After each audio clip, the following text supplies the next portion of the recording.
మహాపరిశుద్ధమైన దేవ, జీవం గల సజీవుడైన తండ్రి, యుగ యుగములు బ్రతికేఉన్న దేవ, ప్రభువా పరలోకంలో ఈరోజు నలుగురు పెద్దలు, 4 జీవులు, 1 దూతలు మానక రాత్రి మగళ్ళు పరిశుద్ధుడు పరిశుద్ధుడు పరిశుద్ధుడు అని పొగడబడుతున్న దేవ, పరలోకం తండ్రి, పరిశుద్ధతలో నీవు మహనీయుడవు, స్తుతి కీర్తనలకు పాత్రడవు, ఆరాధనలకు యోగ్యుడవు తండ్రి. దేవతలలో దేవుళ్ళలో నీ వంటి దేవుడు ఎవడు? పరలోకం తండ్రి, దైవ కుమారులలో పరలోకం తండ్రి మిమ్మల్ని కోరిన వాడెవడు? పరలోకం తండ్రి, మరి నాయన మీరు మాకు అనుగ్రహించిన ఈ యొక్క శ్రేష్టమైన ధన్యకరమైన సమయం కొరకు హృదయపూర్వకంగా మిమ్మల్ని స్తుతిస్తున్నాము, ఆరాధిస్తున్నాము, గణపరుస్తున్నాము. పరలోకం తండ్రి, అన్ని విధాలుగా చేస్తూ వచ్చిన వీళ్ళన్నిటికై స్తోత్రాలు. ఎంతో గొప్ప రక్షణ మాకు ఉచితంగా అనుగ్రహించినందుకు, మీ ప్రియ కుమారుడైన యేసుక్రీస్తు ప్రభుల వారిని మా కొరకు ఈ లోకానికి పంపించి ఆయనని ఎంతో ఘోరాతి ఘోరంగా శిలువ మీద చంపేసి ప్రభు మరి రక్తము కారేంత వరకు ప్రభు ఆ యొక్క శిలువలో మీరు పూర్తిగా మీ కుమారుడిని చంపినందుకు, నలగగొట్టినందుకు, మా కొరకు ఒక బలిగా ఆయనని ఈ లోకానికి పంపించినందుకు హృదయపూర్వకంగా స్తుతిస్తున్నాం. యేసుక్రీస్తు ప్రభుల వారు పొందిన గాయాల చేత మా పాపాలకు స్వస్థత అనేది కలిగింది. ఆ యొక్క మాటకై హృదయపూర్వకంగా స్తుతిస్తున్నాం. యేసుక్రీస్తు ప్రభుల వారి మరణ భూస్థాపన పునరుత్థానంలో యందు సామాన్యమైన విశ్వాసం ఉంచడం ద్వారా ఎంతో గొప్ప రక్షణని నాకు మాకు అనుగ్రహించినందుకు హృదయపూర్వకంగా మిమ్మల్ని స్తుతించి ఆరాధించి గణపరుస్తున్నాం. ప్రభు సంఘం ఇచ్చినారు, సహవాసం ఇచ్చినారు, అపోస్తలుల బోధ, సహవాసము, ప్రార్థన, రొట్టె విరుచుట అనే ఈ యొక్క సంఘాన్ని మాకు అనుగ్రహించినందుకు హృదయపూర్వకంగా మిమ్మల్ని స్తుతిస్తున్నాము, ఆరాధిస్తున్నాము, గణపరుస్తున్నాము. పరలోక తండ్రి, మరి కేవలం ఆదివారం మాత్రమే మీ మందిరానికి వచ్చి ఆరాధన చేయడం కాకుండా ఆత్మీయంగా ఎదగడానికి వారపు కూడికలను మాకు అనుగ్రహించినారు. చిన్నపిల్లల మధ్యలో పరిచర్య అనుగ్రహించినారు, సిస్టర్స్ మధ్యలో పరిచర్య అనుగ్రహించినారు, యవనస్తుల మధ్యలో పరిచర్య అనుగ్రహించినారు. బైబిల్ స్టడీస్, ప్రార్థన కూడికలు, ఉపవాస ప్రార్థనలు, రాత్రి ప్రార్థనలు ఇవన్నీ మాకు అనుగ్రహించినందుకు హృదయపూర్వకంగా స్తుతిస్తున్నాం. ఈ యొక్క మాసాన్ని బట్టి స్తుతిస్తున్నాం. 30 రోజులు మీరు చేసిన మేలన్నిటికై హృదయపూర్వకంగా మిమ్మల్ని స్తుతిస్తూ వస్తున్నాం. పరలోక తండ్రి, చేసిన మేలన్నిటికై స్తోత్రాలు. ఈ యొక్క 30 రోజులు మీరు మమ్మల్ని కాచి కాపాడి రక్షించి భద్రపరిచి సంరక్షించినందుకు, క్షేమంగా సురక్షితంగా మమ్మల్ని సజీవ లెక్కలో ఉంచినందుకు హృదయపూర్వకంగా మిమ్మల్ని స్తుతిస్తున్నాము, ఆరాధిస్తున్నాము, గణపరుస్తున్నాము. పరలోక తండ్రి, అన్ని విధాలుగా చేసిన మేలన్నిటికై స్తోత్రాలు. పరలోక తండ్రి, మాకు సంఘం ఇచ్చినారు, సహవాసం ఇచ్చినారు, హృదయపూర్వకంగా స్తుతిస్తున్నాం. విలువ పెట్టి కొనబడిన వారు కనుక మనుషులకు దాసులు కాకుడి అనే మాటకై స్తుతిస్తున్నాం. పరలోక తండ్రి, మా ఆత్మీయ జీవితాల కొరకు మీ వాక్యం ఇచ్చినారు, పరిశుద్ధాత్మ దేవుడిని ఇచ్చినారు, చేసిన మేలన్నిటికై హృదయపూర్వకంగా స్తుతిస్తున్నాం. పరలోక తండ్రి, ఈరోజు దినమంతా కూడా మా వ్యక్తిగత పనులలో మీరు చేసిన మేలన్నిటికై, చేసిన సహాయంపై స్తుతిస్తున్నాం. బైబిల్ స్టడీ కొరకు మరి నాయన మమ్మల్ని తీసుకొని వచ్చినందుకు స్తోత్రాలు. మీ ఇంటికి వచ్చిన ప్రియులను బట్టి స్తోత్రాలు. ఇంకా ఎవరైతే మార్గంలో ఉన్నారో వాళ్ళని కూడా క్షేమంగా సురక్షితంగా తీసుకొని రావాల్సిందిగా కోరుతూ వస్తున్నాం. పరలోక తండ్రి, పాడే పాటలలో అలాగే వాక్య ధ్యానంలో కూడా నాకు మాకు మీరు సహాయం చేస్తూ రావాల్సిందిగా కోరుతూ వస్తున్నాం. పరలోక తండ్రి, పాటలు కూడా కొత్త పాటలు మేము నేర్చుకునేలాగా సహాయం చేస్తున్నాండి. మంచి స్వరాలతో, మంచి రాగంతో, అర్థాన్ని గ్రహిస్తూ మేము కూడా పాటలు నేర్చుకునేలాగా సహాయం చేయవలసిందిగా కోరుతున్నాం. వాక్య ధ్యానం విషయంలో కూడా నాకు మాకు మీరు తోడుగా ఉండవలసిందిగా కోరుతూ వస్తున్నాం. పరలోక తండ్రి, మీరు లేకుండా మేమేమీ చేయలేమని యథార్థంగా ఒప్పుకుంటున్నాం. మీ మంచితనాన్ని మేము చూడాలనుకుంటున్నాం. దయచేసి మా మధ్యలో మీరు దిగిరండి, మా మధ్యలో మీరు సంచరించండి. ప్రభువా, మీ సన్నిధిని మేము అనుభవించేలాగున మీ సన్నిధిలో ఉన్న తాకిడి మాకు అనుభవపూర్వకంగా మాకు తెలియజేయవలసిందిగా కోరుతూ వస్తున్నాం. పరలోక తండ్రి, ఇక్కడికి వచ్చే వాళ్ళు ఏ ఒక్కరు కూడా ఖాళీగా వెళ్లకుండా సాయం చేయండి. ప్రభువా, మరి రాత్రి పూట మందిరంలో కావాలంటున్న వాళ్ళని బట్టి స్తోత్రాలు. కొన్ని సిద్ధపాటు పనులు కూడా మీ ప్రియులు చేసినారు, వాళ్ళకు రావాల్సిన ప్రతిఫలం కూడా మీరు అనుగ్రహిస్తారని నమ్మి స్తుతిస్తూ వస్తున్నాం. ప్రభువా, ఈ కుడికిని మా కొరకు దీవెనకరంగా ఆశీర్వాదకరంగా చేయండి. నిర్గమకాండము 34:10 నెరవేర్చండి. మార్కు 7:37 సహాయం చేయవలసిందిగా కోరుతూ గొప్ప కార్యం మీ వద్ద నుండి నిరీక్షిస్తున్నాం. దౌర్భాగ్యమైన నన్ను కూడా మీ ప్రజల మధ్యలో క్షేమంగా నడిపించినందుకు స్తోత్రాలు. పరలోక తండ్రి, మీ ప్రజల సమయాన్ని నేను కూడా వ్యర్థం చేయకుండా కరుణించవలసిందిగా కోరుతూ, శిలోచారణ మరుగుపరచవలసిందిగా కోరుతూ, అంధకార చీకటి శక్తులన్నింటినీ విశ్వాసంతో యేసు నామమున గద్దిస్తూ బంధిస్తూ మా ప్రభువును రక్షకుడైన యేసుక్రీస్తు ప్రభుల వారి నామమున స్తుతించి ప్రార్థించి అడిగిపెట్టుకుంటున్నాం తండ్రి. ఆమేన్.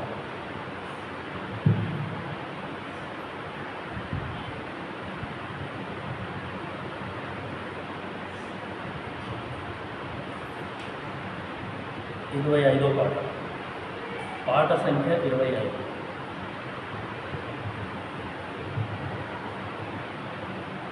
25వ పాట పాడుతూ మనం దేవుణ్ణి స్తుతిస్తాం.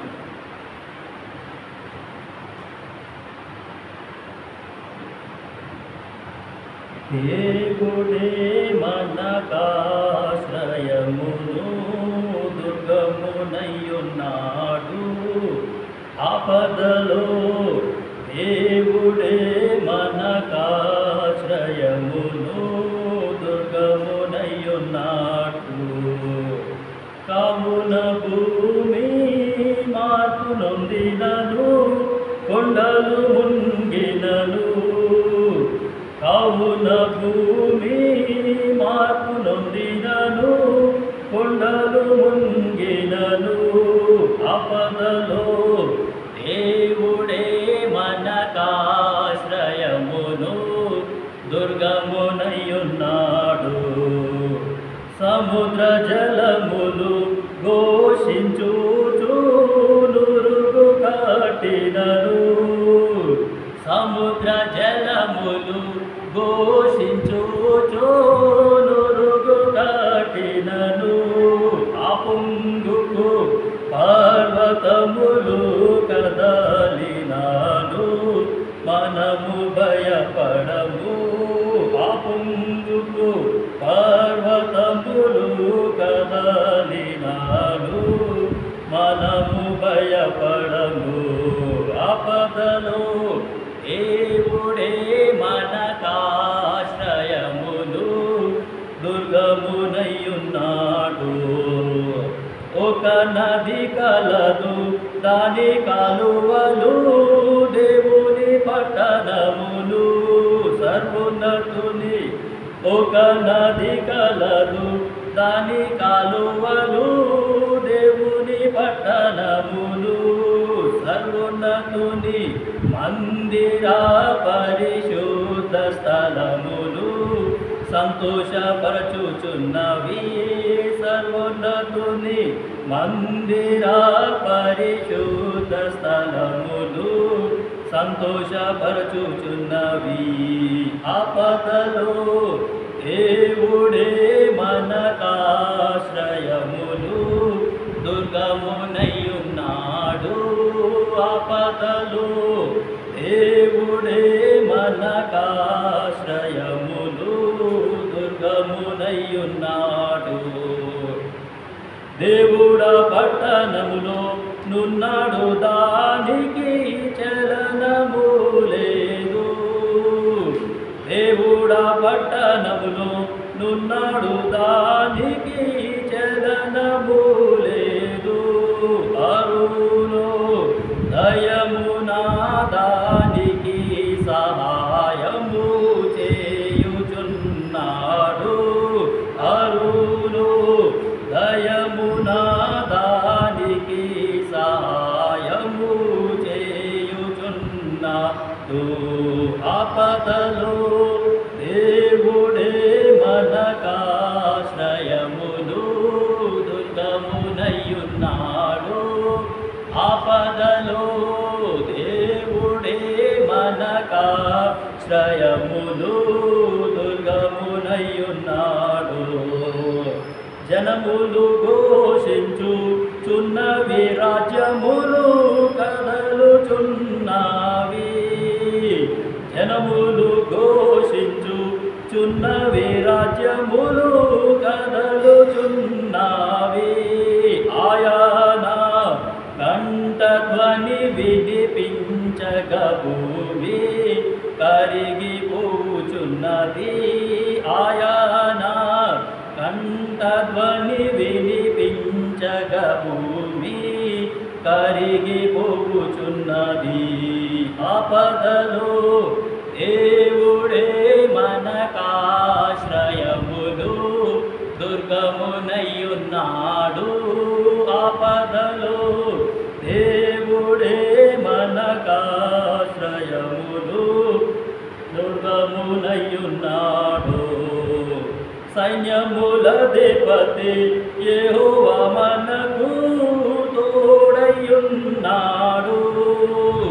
సైన్యములధిపతి యెహోవా మనకు తోడయ్యున్నాడు. యాకోబు దేవుడు మనకాశ్రయమునైయున్నాడు. యాకోబు దేవుడు మనకు ఆశ్రయమునైయున్నాడు. ఆపదలో దేవుడే మనకాశ్రయమును దుర్గమునైయున్నాడు.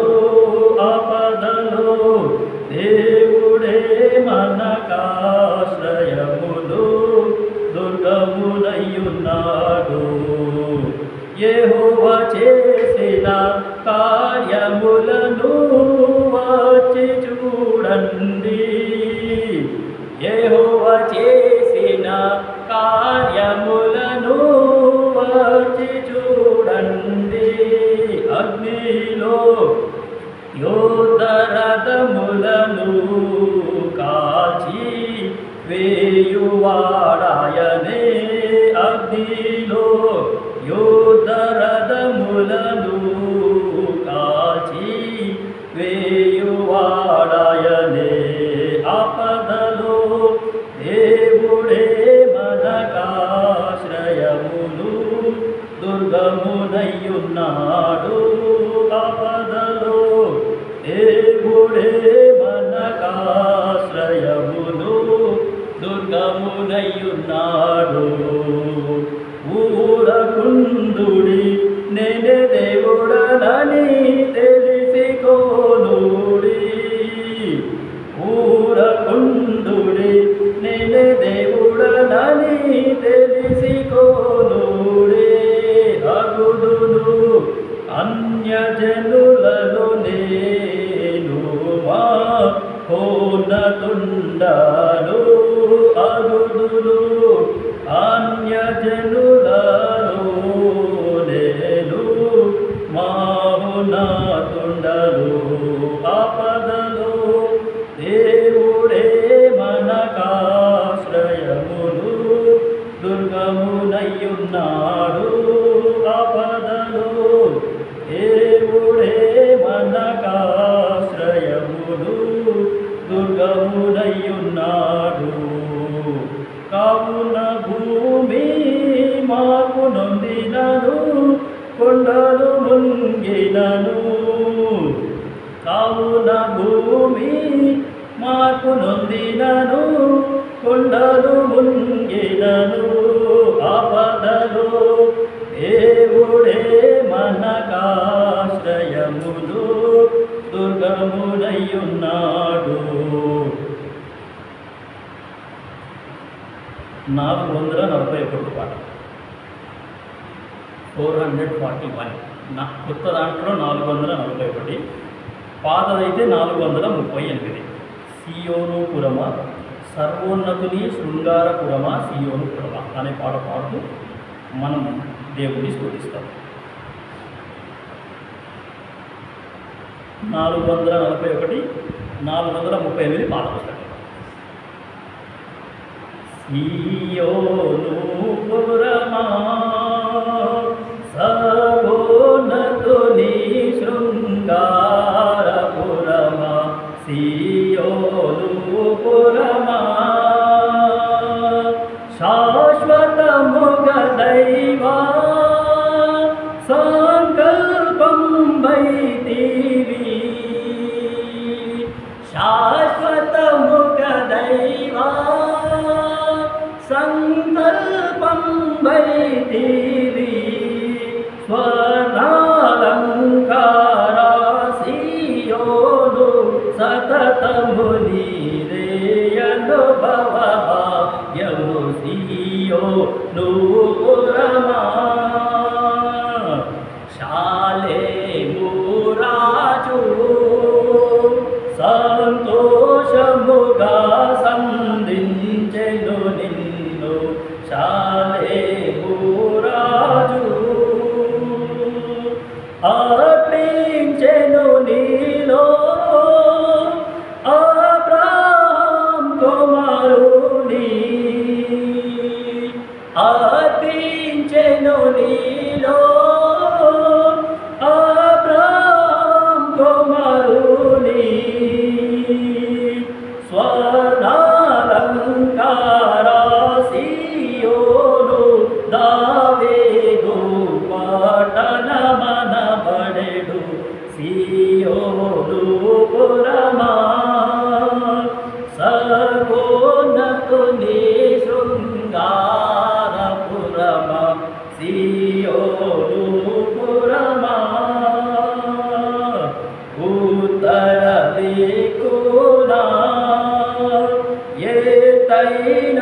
శృంగార నగరమ ఉత్తర దిక్కునా సర్వభూమికి సంతసమిడుచున్నాడు సర్వభూమికి సంతసమిడుచున్నావు స్వర్ణాలంకారసియోను రమ్యముగారంజల్లు నగరమా సియోను పురమా సర్వోన్నతుని శృంగారపురమా సియోను పురమా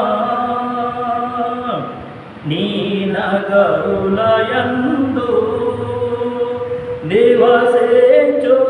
నివసించుచున్నాడు నీ ప్రభువు నీ నగరులయందు రాజులు కూడిరి నీ తేజము చూచిరి రాజులు కూడిరి నీ తేజము చూచిరి స్వర్ణాలంకార సియోను రమ్యముగారంజల్లు నగరమా సియోను పురమా సర్వోన్నతుని శృంగారపురమా సియోను పురమా నిత్యుండగు తండ్రి నేనే మానకుడు శిల్పియుతానే నిత్యుండగు తండ్రి ప్రభు యేసే నిన్ను పరిణయమాడను కోరెన్ ప్రభు యేసే నిన్ను పరిణయమాడను కోరెన్ స్వర్ణాలంకార సియోను వైవాహికానందము నీదే సియోను పురమా సర్వోన్నతుని శృంగారపురమా సియోను పురమా రక్షణ వార్తలు రమ్యముగా నీలో వినబడుచున్నవి రక్షణ వార్తలు జనులెల్లా నీలో జన్మించెనందురు జనులెల్లా నీలో జన్మించెనందురు స్వర్ణాలంకార సియోను జనముల తల్లియని నందురు సియోను పురమా సర్వోన్నతుని శృంగారపురమా సియోను పురమా నిండియున్నావి నీలో దైవోద్దేశములెన్నెన్నో నిండియున్నావి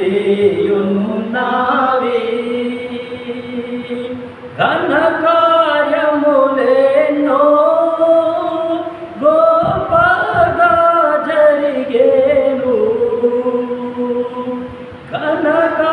ఘనకార్యములెన్నో గొప్పగా జరిగెను నీలో స్వర్ణాలంకార సియోను విభవములు వివరింపగలేము సియోను పురమా సర్వోన్నతుని శృంగారపు పురమా సియోను పురమా సొంపుగా పాడుడి సంతసముగ సియోను పాటలను సొంపుగా పాడుడి యేసునకే మహిమా బాసురముగా చెల్లించి యేసునకే మహిమా బాసురముగా చెల్లించి స్వర్ణాలంకార సియోను హల్లెలూయా యేసు ప్రభునకే సియోను పురమా సర్వోన్నతుని శృంగార పురమా సియోను పురమా శాశ్వతముగ దైవా సంకల్పం వైతివి శాశ్వతముగ దైవా సంకల్పం వైతివి స్వర్ణాలంకార సియోను సతతము నీదే అనుభవ భాగ్యము సియోను పురమా. బైబిల్ కొలగా గ్రంథ వాగ్దానములన్నీ నావి.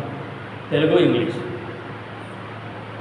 గ్రంథ వాగ్దానములన్నీ నావి ప్రతి అధ్యాయము వరుస వచనము తార దివ్య ప్రేమ వాగ్దానములు గ్రంథ వాగ్దానములన్నీ నావి. Every promise in the book is mine. Every chapter, every verse, every line. All the blessings of His love divine. Every promise in the book is mine. తెస్సలోనికైలకు రాసిన మొదటి పత్రిక 5వ అధ్యాయం. మొదటి తెస్సలోనికైలకు రాసిన పత్రిక అందులో 5వ అధ్యాయము. మనం ఏం చేస్తామంటే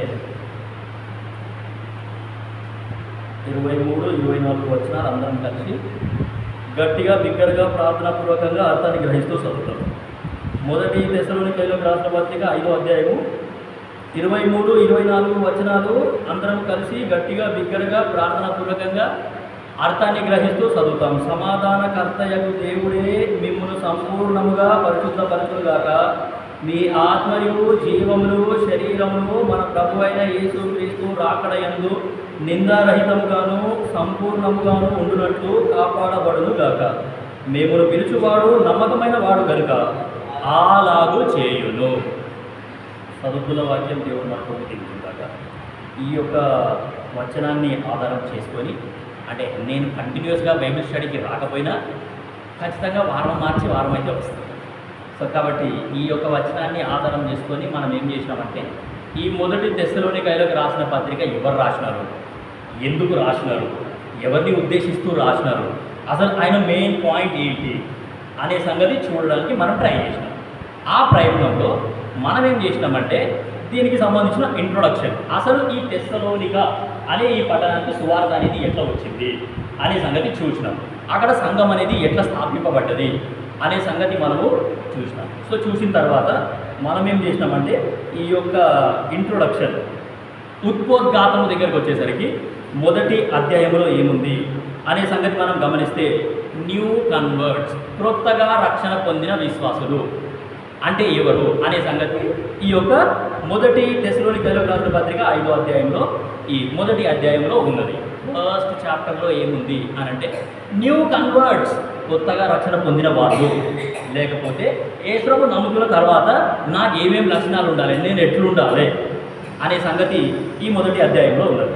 2వ అధ్యాయానికి వచ్చేసరికి అపోస్తలుడైన పౌలు వాళ్ళ మధ్యలో ఎటువంటి సేవా పరిచర్య చేసినాడు, ఆయన ఎంత ప్రయాసపడ్డాడు, ఆయన ఎంత ప్రయాసపడితే అక్కడ సంఘం అనేది స్థాపింపబడ్డది, ఆయన ఎంత ప్రయాసపడితే అక్కడ ఆత్మలు రక్షింపబడ్డాయి అనే సంగతి, ఆయన ప్రయాసం గురించి అపోస్తలుడైన పౌలు చేసిన పరిచర్య అక్కడ మనము చూస్తాం. సో 2వ అధ్యాయంలో అపోస్తలుడైన పౌలు ఏం చేస్తాడంటే, నేను ఈ సంఘానికి మళ్ళీ వెళ్ళి అక్కడున్న ప్రజలను దర్శించాలి, ఒకసారి వెళ్ళి నేను వాళ్ళకి దర్శించి వస్తాను, వాళ్ళ వాక్యం చెప్పి వస్తాను అనే ఉద్దేశంలో ఆయన ఉంటే సైతాన్ గారు పట్టుకొని కూర్చున్నాడు.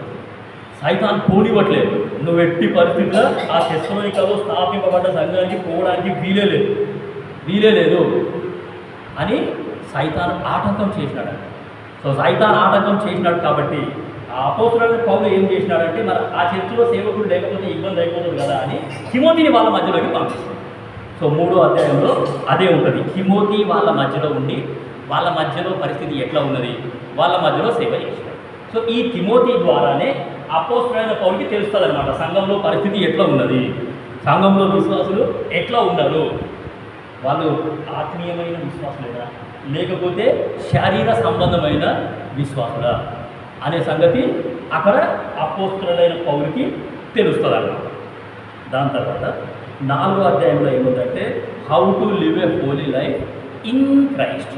యేసుక్రీస్తు ప్రభువారిని నమ్ముకున్న తర్వాత నేను పవిత్రంగా ఎట్లా జీవించాలి, యేసు ప్రభుని నమ్ముకోకన్నా ముందు నేను ఎట్లా బతికినానో యేసు ప్రభుని నమ్ముకున్నాక కూడా గట్లనే బతుకుతా అని అంటే మాత్రం సరే, అది అసలు దేవుని చిత్తం కానే కాదు, అది దేవుని ఉద్దేశం కూడా కాదు. అర్థమవుతుందా? ఈరోజు పొద్దుగాల 9 గంటలకు నాకు ఫోన్ చేసి చెప్పినాడు, నేను అప్పటికే ఆఫీస్కి వెళ్ళిపోయాను.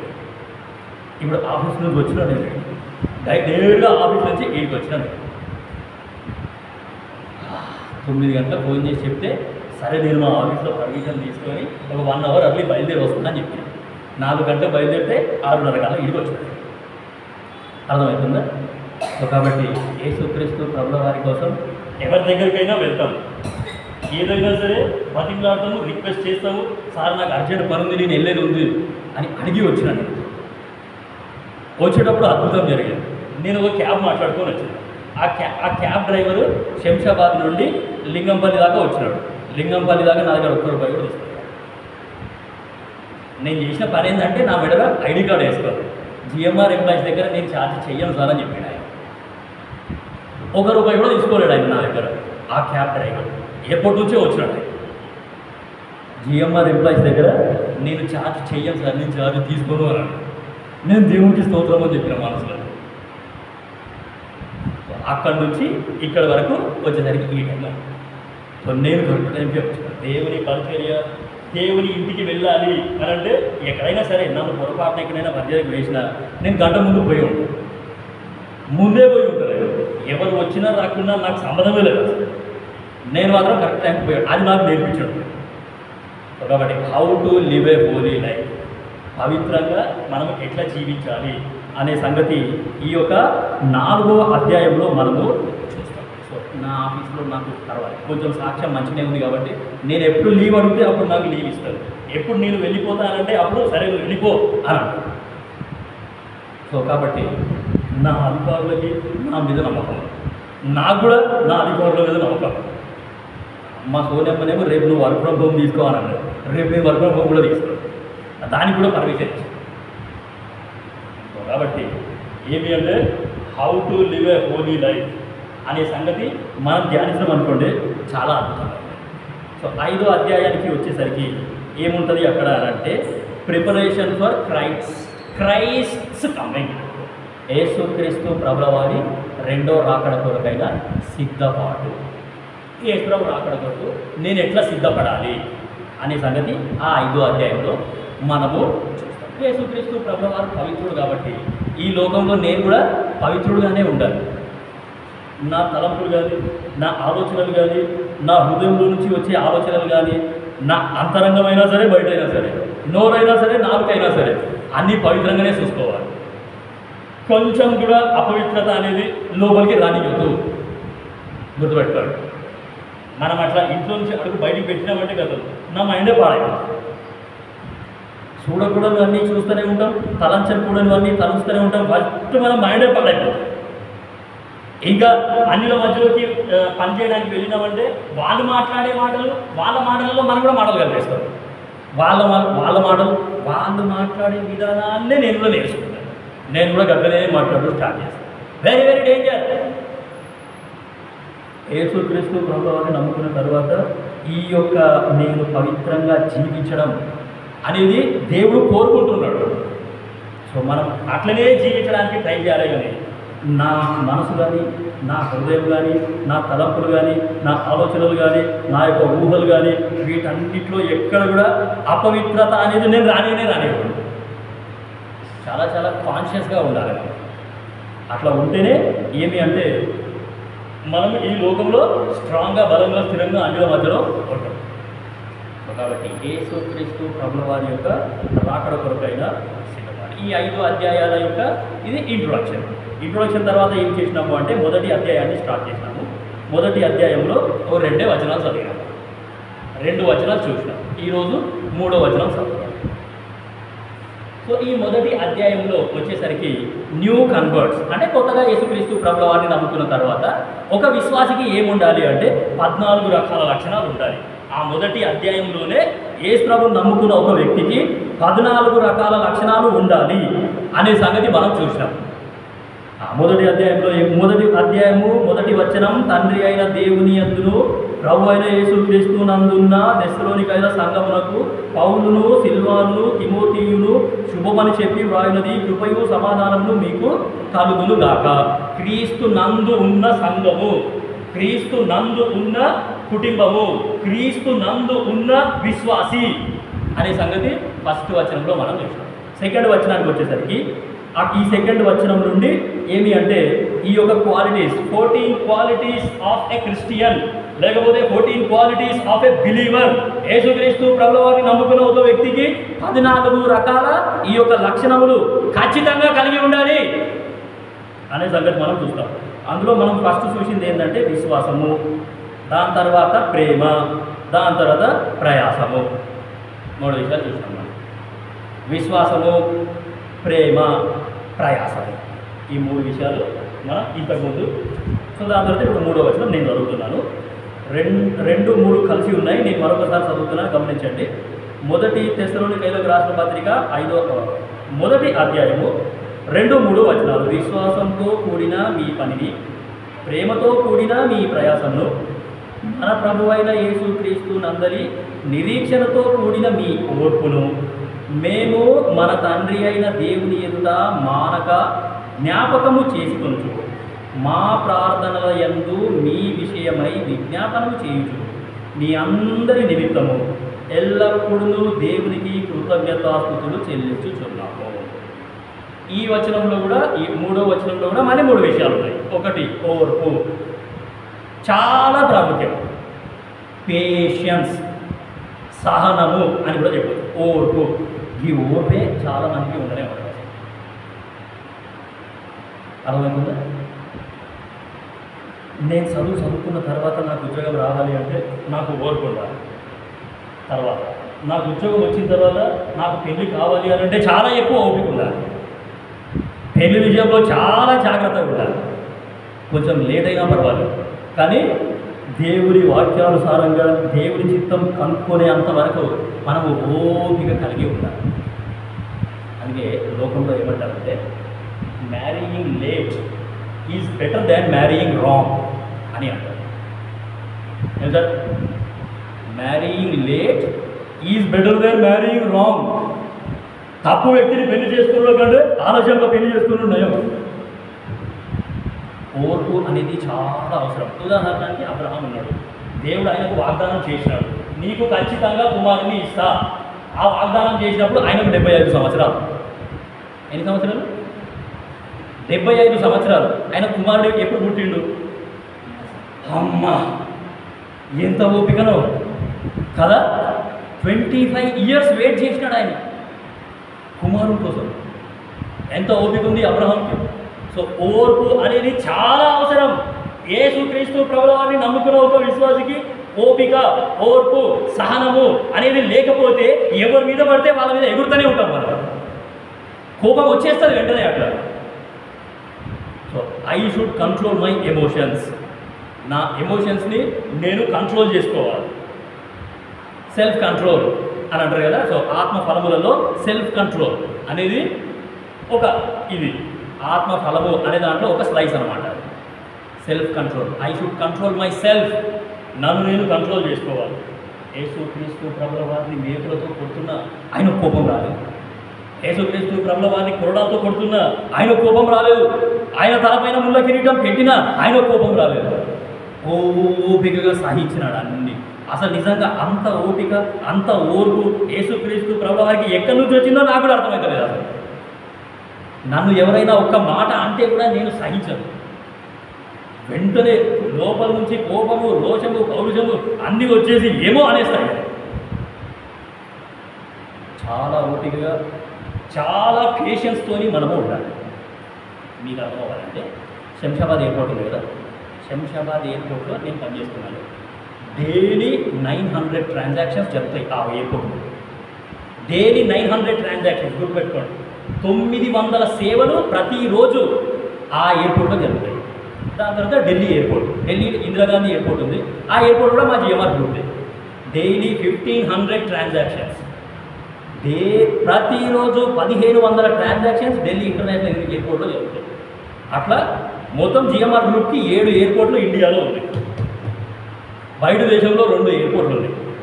మొత్తం 9. ఆ 9 ఎయిర్పోర్ట్లకు సంబంధించిన కార్పొరేట్ ఆఫీస్ ఇప్పుడు నేను పనిచేస్తున్న ఆఫీస్. ఒక ఎయిర్పోర్ట్లో 900 ట్రాన్సాక్షన్స్ జరిగినాయి. నిన్న 900 ట్రాన్సాక్షన్స్ జరిగినాయి అంటే ఆ 900 ట్రాన్సాక్షన్స్ ఈరోజు నేను కంప్లీట్ చేయాలి. ఆ 900 ట్రాన్సాక్షన్స్ కంప్లీట్ చేయడానికి టీమ్గా పనిచేస్తారు. 30 టీమ్స్ ఉన్నాయి అక్కడ, 30 టీమ్స్, లేకపోతే 40 టీమ్స్, 50 టీమ్స్. ఒక్కొక్క టీంకు 7 మంది, 15 మంది, 20 మంది.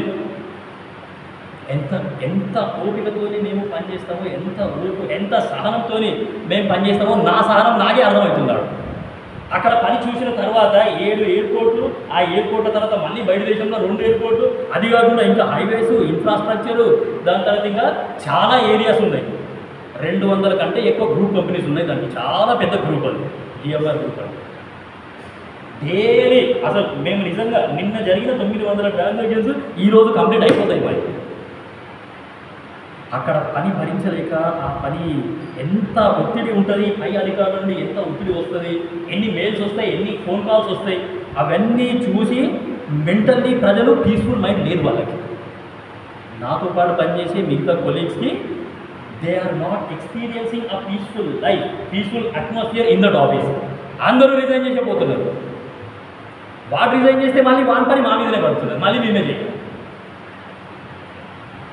నన్ను చూసి చాలామంది అన్నారు. అది నిజంగా నా గురించి గొప్పతనం చెప్పుకోవడం కాదు. ఓపిక అనేది ఈ ఏదైనా సరే నేను బైబిల్లో నుంచే నేర్చుకున్నాను, ఈ మందిరంలోనే నేర్చుకున్నాను నేను. హృదయరంజన్ గారు, మీరు అంత ఓపికగా పని ఎట్లా చేస్తున్నారు? మీకు అంత ఓపిక ఎక్కడి నుంచి వస్తుంది? అసలు మీరు టెన్షన్ పడడం కానీ, ఎప్పుడైనా సరే ఇలా జరుగుతుంది ఎలా చేద్దామని ఇతరుల మీద కోపగించుకోవడం, ఇతరుల మీద అరవడం మేము ఎప్పుడు చూడలేదు. How are you able to do the work peacefully? ఇంత పీస్ఫుల్ అట్మాస్ఫియర్లో మీరు ఎట్లా పనిచేస్తున్నారు అనే ప్రశ్న ఒక అన్నింటి అంటే మా టీమ్మే, నాతో పాటు పనిచేసే నా టీంలో ఉన్న వాళ్ళకే వస్తే అప్పుడు నేను చెప్పినాను, అయ్యగారు నేను ఏమీ చేయను, పొద్దుగల లేవగానే వాక్యం చదువుతాను, వాక్యం చదివిన తర్వాత నేను ప్రార్థన చేసుకుంటాను. If you want to enjoy the same peace which I am enjoying, you read God's word. దేవుని వాక్యం చదవండి. ఖచ్చితంగా మీరు కూడా నాలాగే పీస్ఫుల్గా ఉంటారు. అందుకే ఆడ సమాధానకర్తయగు దేవుడు. ఈ దేవుడే మనకు సమాధానం ఇచ్చేటోడు. ప్రతిరోజు ఇదే మాట అడుగుతున్నారు. ఆఫీస్కి ఇంత కరెక్ట్ టైంకి మీరు ఎట్లా వస్తున్నారు, ఎట్లా మీ టైంని కరెక్ట్ టైంకి కంప్లీట్ చేస్తున్నారు? మీరు ఇంటికి వెళ్ళిన తర్వాత, నేను ఇంటికి వచ్చిన తర్వాత కూడా ల్యాప్టాప్ ఏం ఓపెన్ చేయాలి. ఆఫీస్ అవర్స్లోనే అంత వర్క్ కంప్లీట్ చేసేస్తాను. 9 o'clock చైర్ మీద కూర్చున్నాను అంటే కరెక్ట్ 1 o'clock లేస్తానండి. మధ్యలో ఇంటర్వెల్కి కూడా లేదు. మళ్ళీ 1 నుంచి 1:30 వరకు లంచ్ చేసుకున్న తర్వాత 1:30 నుంచి 5:30 వరకు మళ్ళీ చైర్ మీద కూర్చుంటే మళ్ళీ లేవలేదు. ఎవరితోని కూడా మాట్లాడను, ఎవరితో కూడా ఏమీ చిట్ చాటింగ్ చెయ్యను, ఆ ఫోన్ కూడా ఎక్కువ ఏమీ చూడాలి. నా పని ఏదో నేను చూసుకుంటాను, వచ్చేస్తాను బయట. ఏ ఒక్క అధికారి కూడా హృదయరంజన్ గారు మీరు ఇంటికి వెళ్ళిన తర్వాత ల్యాప్టాప్ ఓపెన్ చేయాలి, ఈరోజు పని ఉంది, మీరు ఖచ్చితంగా చేయాలి, మీరు ఆన్లైన్లో ఉండాలి అని అనలేదు ఇప్పటివరకు. ఆయన కరెక్ట్ టైంకి వర్క్ కంప్లీట్ చేస్తాడండి అని అన్న. ఈరోజు నాకు ఆ సాక్ష్యం ఉంది. నేను కహానీలు చెప్పట్లేదు. మీకు ఎవరికైనా ఉద్యోగ ఆపర్చునిటీస్ ఉంటే మీరు ఒకసారి రండి, మేము ఎంత కష్టపడుతున్నావో మీకు ఆలోచిస్తా. నువ్వు ఒక్క 2 నెలలు ఆడ ఉన్నావంటే నేను నీకు చేయగలుగుతాను. ఓపిక అనేది మనిషికి చాలా అవసరం. బైబిల్లో మోషే ఉన్నాడు కదా, మోషే సేవా ట్రైనింగ్ ఎన్ని సంవత్సరాలు తెలుసా ఎవరికైనా? చెప్పు, మోషే సేవా ట్రైనింగ్ ఎన్ని సంవత్సరాలు? వినయ్ గారు వినయ్ వాళ్ళ మమ్మీ 40 ఇయర్స్. గుర్తుపెట్టుకోండి, 40 ఇయర్స్. మోషే సేవా ట్రైనింగ్ ఎన్ని సంవత్సరాలు?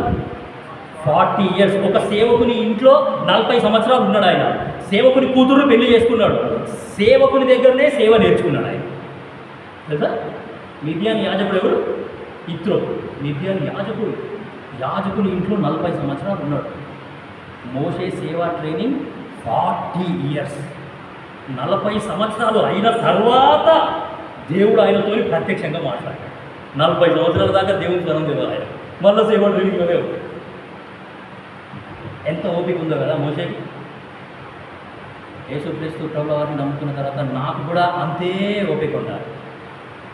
6 లక్షల మంది ప్రజలని ఆయన అరణ్యంలో అట్లా నడిపిస్తున్నాడు అంటే ఆ 6 లక్షల ప్రజలని ఆయన ఎట్లా కంట్రోల్ చేసినాడు? ఇక్కడ మనకు సంఘ పెద్దలు 5 మందో 6 మందో ఉన్నారు. బాధ్యత గల సహోదరులు ఇంకొక 5-6 మంది ఉన్నారు. మనకు 300 మంది వస్తున్నారు అంటే ఆ 300 మందిని పట్టించుకోనికే మన వల్ల అవుతాం. ఏదా కరెక్టేనా? అసలు ఇక్కడ ఏం జరుగుతుందో ఎవరికి తెలియదు. ఆ సండే స్కూల్లో ఏం జరుగుతుందో ఎవరికి తెలియదు. మన మధ్యలో యవనస్తులు ఎట్లున్నారో తెలియదు. సండే స్కూల్ టీచర్స్ ఎట్లున్నారో తెలియదు. ఏమీ తెలియదు అసలు.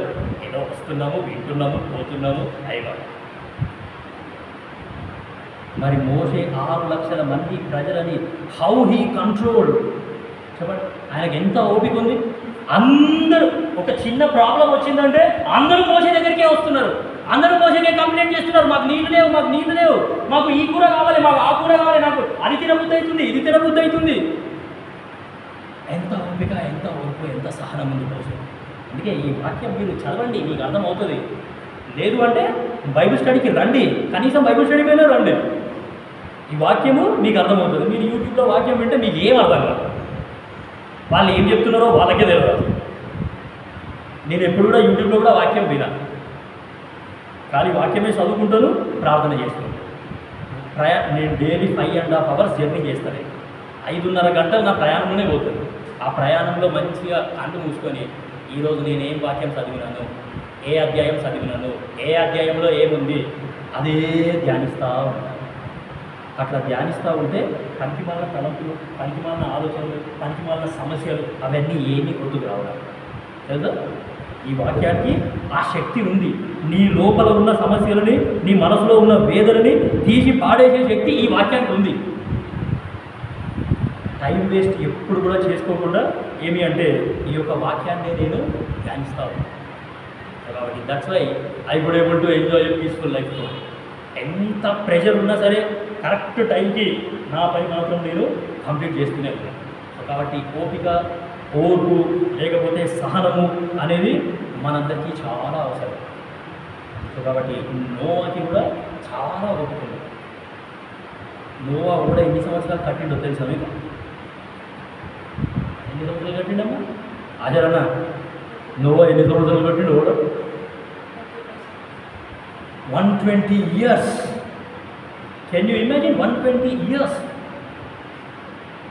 120 సంవత్సరాలు ఆయన పని చేసినాడు, ఓడ కట్టినాడు. ఎంత ఓపిక కావాలి. ఆయన ఎవరైనా హెల్ప్ చేసిన వాళ్ళు ఉన్నారా? కానీ ముగ్గురు కొడుకులు, 3 కోడళ్ళు, భార్య, 8 మంది. లోకంలో లోకస్తులంతా సూటిపోటి మాటలు అంటూనే ఉన్నారు. ఓ నువ్వా ఏం తయారు చేస్తున్నావు? ఇప్పటిదాకా మేము వాననే చూడలేదు, మా ప్రీవియస్ ఎక్స్పీరియన్స్ చెప్తుంది. ఎక్కడికి కురుస్తుంది వాన, ఎట్లొస్తాయి నీళ్లు, అసలు పైనుంచి నీళ్లు రావడం ఏంది, పైన నీళ్లు నేరు చూసావా, నీకు తెలుసా? ప్రజలందరూ కూడా వెంటలోడు అయ్యో ఓడో చేసుకుంటున్నాడు, వెంటలోడు అని. 120 సంవత్సరాలు ఆయన ప్రయాస పడ్డాడంటే నిజంగా అసలు ఎంత ఓపిక ఉంది వాళ్ళకు కదా. యేసు ప్రభు నమ్ముకున్న తర్వాత ఈ ఓపిక, ఓర్పు, సహనము అనేది నాకు చాలా ఉండాలి. ఒకవేళ నా పేషెన్స్ కనుక పోయిందనుకో, ఇక నేను ఎట్లా ప్రవర్తిస్తున్నానో నాకే తెలియదు. నా నోట్లో నుంచి ఎటువంటి బూతులు వస్తాయో కూడా తెలియదు. అందుకే ఏముండాలి? ఓపిక, లేకపోతే ఓర్పు, సహనము, ఏమైనా పేషెన్స్. యేసు ప్రభువుని నమ్ముకున్న తర్వాత ఒక వ్యక్తికి ఉండాల్సిన మొట్టమొదటి లక్షణం చూసినాము విశ్వాసము, రెండవ లక్షణం చూసినాము ప్రేమ, మూడవ లక్షణం చూసినాము ప్రయాసపడడం, నాలుగవ లక్షణం చూసినాము ఓర్పు, ఐదవ లక్షణం ప్రార్థన. ఇక్కడనే ఉన్నది చూడండి. మన తండ్రి అయిన దేవుని ఎదుట మానక జ్ఞాపకము చేసుకొనుచు మా ప్రార్థనల యందు మీ విషయమై విజ్ఞాపనము చేయొచ్చు. యేసు ప్రభువుని నమ్ముకున్న వ్యక్తికి ఉండాల్సిన లక్షణాలలో ఇంకొక లక్షణం ఏంటి అంటే ప్రార్థన. వెరీ వెరీ ఇంపార్టెంట్, చాలా ప్రాముఖ్యం. ఈ ప్రార్థన అనేది ఊపిరి లాంటిది. ప్రార్థన అనేది నాలో ఉన్న రక్తం లాంటిది. ప్రార్థన అంటే హృదయము. ప్రార్థన అంటే ఊపిరి. ప్రార్థన అంటే నాలో ఉన్న రక్తం. ప్రార్థన అంటే హృదయము. హృదయంలో ఉండే రక్తం అనేది బాడీ మొత్తానికి సప్లై అవుతుంది. సో ప్రార్థన అనేది ఏం చేస్తుందంటే నా ఆత్మీయ జీవితానికి మొత్తం సప్లై అయ్యి అది నా ఆత్మీయ జీవితాన్ని కాపాడుతుంది. నిజంగా యేసుక్రీస్తు ప్రభుల వారిని నమ్ముకున్న మనకి అన్యులకి తేడా కూడా అక్కడనే ఉంది. అన్యులు కూడా ప్రార్థనలు చేసుకుంటున్నారు. వాళ్ళ విగ్రహాలకు ఏదో వాళ్ళు మొక్కుకుంటున్నారు, ఎక్కడో పోతున్నారు, ఏమో చేస్తున్నారు. వాళ్ళ ప్రార్థనలకు జవాబు వచ్చింది అని ఎవరు కూడా చెప్పలేరు. వాళ్ళ ప్రార్థనకు జవాబు ఇచ్చేటోళ్ళు ఎవరే లేరు. కానీ యేసు ప్రభువుని నమ్ముకున్న తర్వాత మనకు ఉన్న నిరీక్షణ ఏంటంటే నీ ప్రార్థనలన్నీ యెహోవా సఫలపరచునుగాక. మన ప్రార్థనలన్నీ కూడా దేవుడు ఏం చేస్తాడంటే సఫలం చేస్తాడు, విఫలం కాదు. సో ప్రార్థనా పరుడు ఎట్లా ఉంటాడంటే సఫలం అనే విజయ పదంలోనే ఉంటాడు అన్నమాట. ప్రార్థన లేదు అంటే ఓటమి, ప్రార్థన ఉంది అని అంటే విజయము. ప్రార్థనలోనే విజయం. సో కాబట్టి నేను ఒక చోటుకి పరిచర్యకి వెళ్ళినాను. ఆ పరిచర్యకి వెళితే అక్కడ ఒక కుటుంబం వాళ్ళు నాకు భోజనం ఏర్పాటు చేసినారు. భోజనం ఏర్పాటు చేస్తే యంగ్ బాయ్ ఉన్నాడు, వాళ్ళకి డిగ్రీ చదువుతున్నాడు అక్కడ. తర్వాత యంగ్ గర్ల్ ఉంది, 9th క్లాస్ చదువుతుంది. సో ఆ మీటింగ్ అయిపోయిన తర్వాత భోజనం చేసుకున్న తర్వాత సరే ప్రార్థన చేసి వెళ్తాము అని చెప్పినాను. ప్రార్థన చేసేటప్పుడు అందరూ సాపేసినారు, అందరూ కూర్చుంటే ఆ బాబుకి అడిగిన నేను ఏం చేస్తున్నావు అని. అయితే నేను డిగ్రీ చదువుతున్నానండి. ఎక్కడ చదువుతున్నావు డిగ్రీ అని అంటే ఉప్పల్లో చదువుతున్నా అన్నాడు. వాళ్ళు ఉండేది శంషాబాద్. శంషాబాద్ నుండి ఉప్పల్కి చాలా దూరమే ఉన్నది, అది దగ్గర కూడా ఏమి. అంత దూరం ఎందుకు తీసుకున్నావు కాలేజు, అంత దూరం నువ్వు కాలేజీలో సీటు ఎందుకు తీసుకున్నావు అని అంటే అప్పుడు ఆ యవనస్తులు చెప్పినాడు, వాళ్ళ మమ్మీ డాడీ కూడా చెప్పినాడు. ఏమి అంటే ఆయనకి సీటు వచ్చిన కాలేజ్ ఎలాంటి కాలేజ్ అంటే కేటీఆర్ అదే కాలేజీలో చదువుతున్నాడు, కేసీఆర్ మన్మడు కూడా అదే కాలేజీలో చదువుతున్నాడు.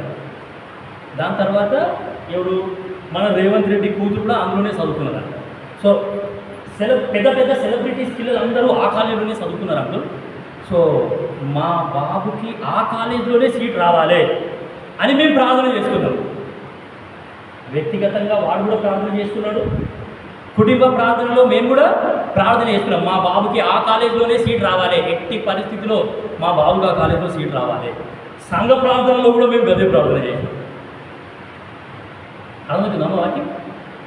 సంఘ ప్రార్థనలో కూడా ఎట్టి పరిస్థితుల్లో ఆ కాలేజీలో మా పిల్లలకి సీట్ రావాలి. మా దగ్గర పైసలు లేదు. ఆ కాలేజ్ అంటే అది మామూలు కాలేజ్ ఏం కాదు. బిగ్ షాట్స్ అందరూ అందులో చదువుతుంటే పెద్ద పెద్ద ఫీజులు కట్టేట్టు రావాలి. మనకు అన్ని పైసలు లేవు, మన దగ్గర ఏమీ లేవు, ఓన్లీ యేసులో ఒక్కడే ఉన్నాడు. ప్రార్థన చేస్తాం, నీ ప్రార్థనలన్నీ యెహోవా సఫలపరచును గాక. ప్రభువా ఆ కాలేజీలో ఎట్టి పరిస్థితుల్లో మా పిల్లగానికి సీటు కావాలి. ఆ కాలేజ్లో అడ్మిషన్ రావాలంటే కూడా వాళ్ళు ఎంట్రన్స్ ఎగ్జామ్ పెడతారు. ఆ ఎంట్రన్స్ ఎగ్జామ్ క్లియర్ అయిన వాడికే ఇస్తారు సీటు. సో కాబట్టి దేవుడికి స్తోత్రం. దేవుడు మా ప్రార్థనలు ఆలకించిన బ్రదర్. సంఘ ప్రార్థన కూడా ఆలకించండు. మా బాబుకి ఆ కాలేజీలో సీట్ వచ్చింది, మా బాబుని అందులో జాయిన్ చేశాం. అందులో జాయిన్ చేసి అడ్మిట్ అయ్యి వచ్చేటప్పుడు మేము హృదయపూర్వకంగా దేవుని సన్నిధిలోకి వచ్చి దేవునికి వందనాలు చెప్పినాం. మేము lord you can do everything, nothing is impossible to you. ఈ దేవునికి అసాధ్యమైనది ఏదీ లేదు. అది దూరమైనా సరే మా బాబు ఇప్పుడు వెళ్తున్నాడు, దేని కాలేజ్ వెళ్తున్నాడు వస్తున్నాడు, ఇప్పుడు డిగ్రీ సెకండ్ ఇయర్ ఆయన. సో కాబట్టి nothing is impossible with this God when we believe. నమ్ముట నీ వలన అయితే నమ్మువానికి సమస్తము సాధ్యం అని వాక్యంలో రాయబడ్డది. అబ్రహాం ఏం చేసినాడంటే ఇష్మాయిల్ గురించి ప్రార్థన చేసినాడు. అదే ఇష్మాయిల్ గురించి ప్రార్థన చేసినాడు. ప్రభా ఇష్మాయిల్ కూడా నా కొడుకే, నువ్వేమో వాడిని ఎరగొట్టు అనబడుతుంది. ఏం చేయాలి? నీ మాట చొప్పున నేను ఎరగొడతా. మరి వాడు ఏమైపోతాడు? ఇష్మాయిల్ గురించి నువ్వు చేసిన ప్రార్థన నేను ఆలకిస్తున్నా. ఆ ఇష్మాయిల్ కడుపులో నుండి కూడా 12 మంది కుమారులు వచ్చినారు. ఆ 12 మంది కుమారులు రాజులు వారు. అంత అద్భుతంగా దేవుడు అబ్రహాంని ఆశీర్వదించాడు. కేవలం అబ్రహాం మంచి ప్రార్థన పరుడు కాబట్టి. సో యేసుక్రీస్తు ప్రభువు వారిని నమ్ముకున్న తర్వాత ఒక విశ్వాసికి ఉండాల్సిన మెయిన్ లక్షణం కూడా అదే, ప్రార్థన అనేది ఖచ్చితంగా ఉండాలి. అందుకే మన హెబ్రోన్ బిలీవర్స్కి 3 రకాల ప్రార్థనలు ఖచ్చితంగా మీరు కలిగి ఉండాలి. ఒకటి ఇండివిజువల్ ప్రేయర్, వ్యక్తిగత ప్రార్థన. వ్యక్తిగత ప్రార్థన అనేది నాకు ఖచ్చితంగా ఉండాలి. వ్యక్తిగత ప్రార్థన చేసుకున్నాడు సంఘ ప్రార్థనకు వస్తాడా? వ్యక్తిగతంగా ప్రార్థన చేసుకున్నాడు కుటుంబ ప్రార్థన చేసుకుంటాడా? చేసుకోడు. కుటుంబ ప్రార్థన చేసుకున్నాడు సంఘ ప్రార్థనకు వస్తాడా? రా. ఇక నీకు ప్రార్థననే లేకపోతే నువ్వు ఆత్మీయంగా బ్రతికి ఉన్నావు అని ఎట్లా చెప్పాలి? మీకు తెలుసో తెలియదు కానీ నేను డైలీ కరెక్ట్ 4 o'clock లేస్తాను ప్రతిరోజు. అది నిజంగా దేవుడు అది ఎట్లా అలవాటు చేసిండో నాకు తెలియదు. నా భార్యకు తెలుస్తుంది. నా మోకాలు మొత్తం నల్లగా అయిపోయింది, నా మడిమేలు చూస్తే కూడా నల్లగా అయిపోయింది. నేను హెబ్రోన్లో ఉన్నప్పుడు నాకు చెప్పినట్టు నీ మోకాలు నల్లగా అయితే నీ ముఖం తెల్లగా అయితే ఏమవుతుంది? నీ మోకాళ్ళు నల్లగా అయితే నీ ముఖం తెల్లగా అవుతుంది. యేసుక్రీస్తు ప్రభుల వారి వెలుగు అనేది నీ ముఖంలో ఇతరులు చూస్తారు.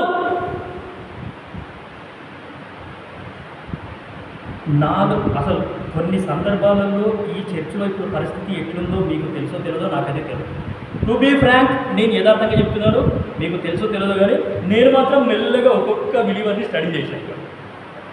నిదానంగా స్టడీ చేసినాను, ఇంకా స్టడీ చేస్తున్నాను.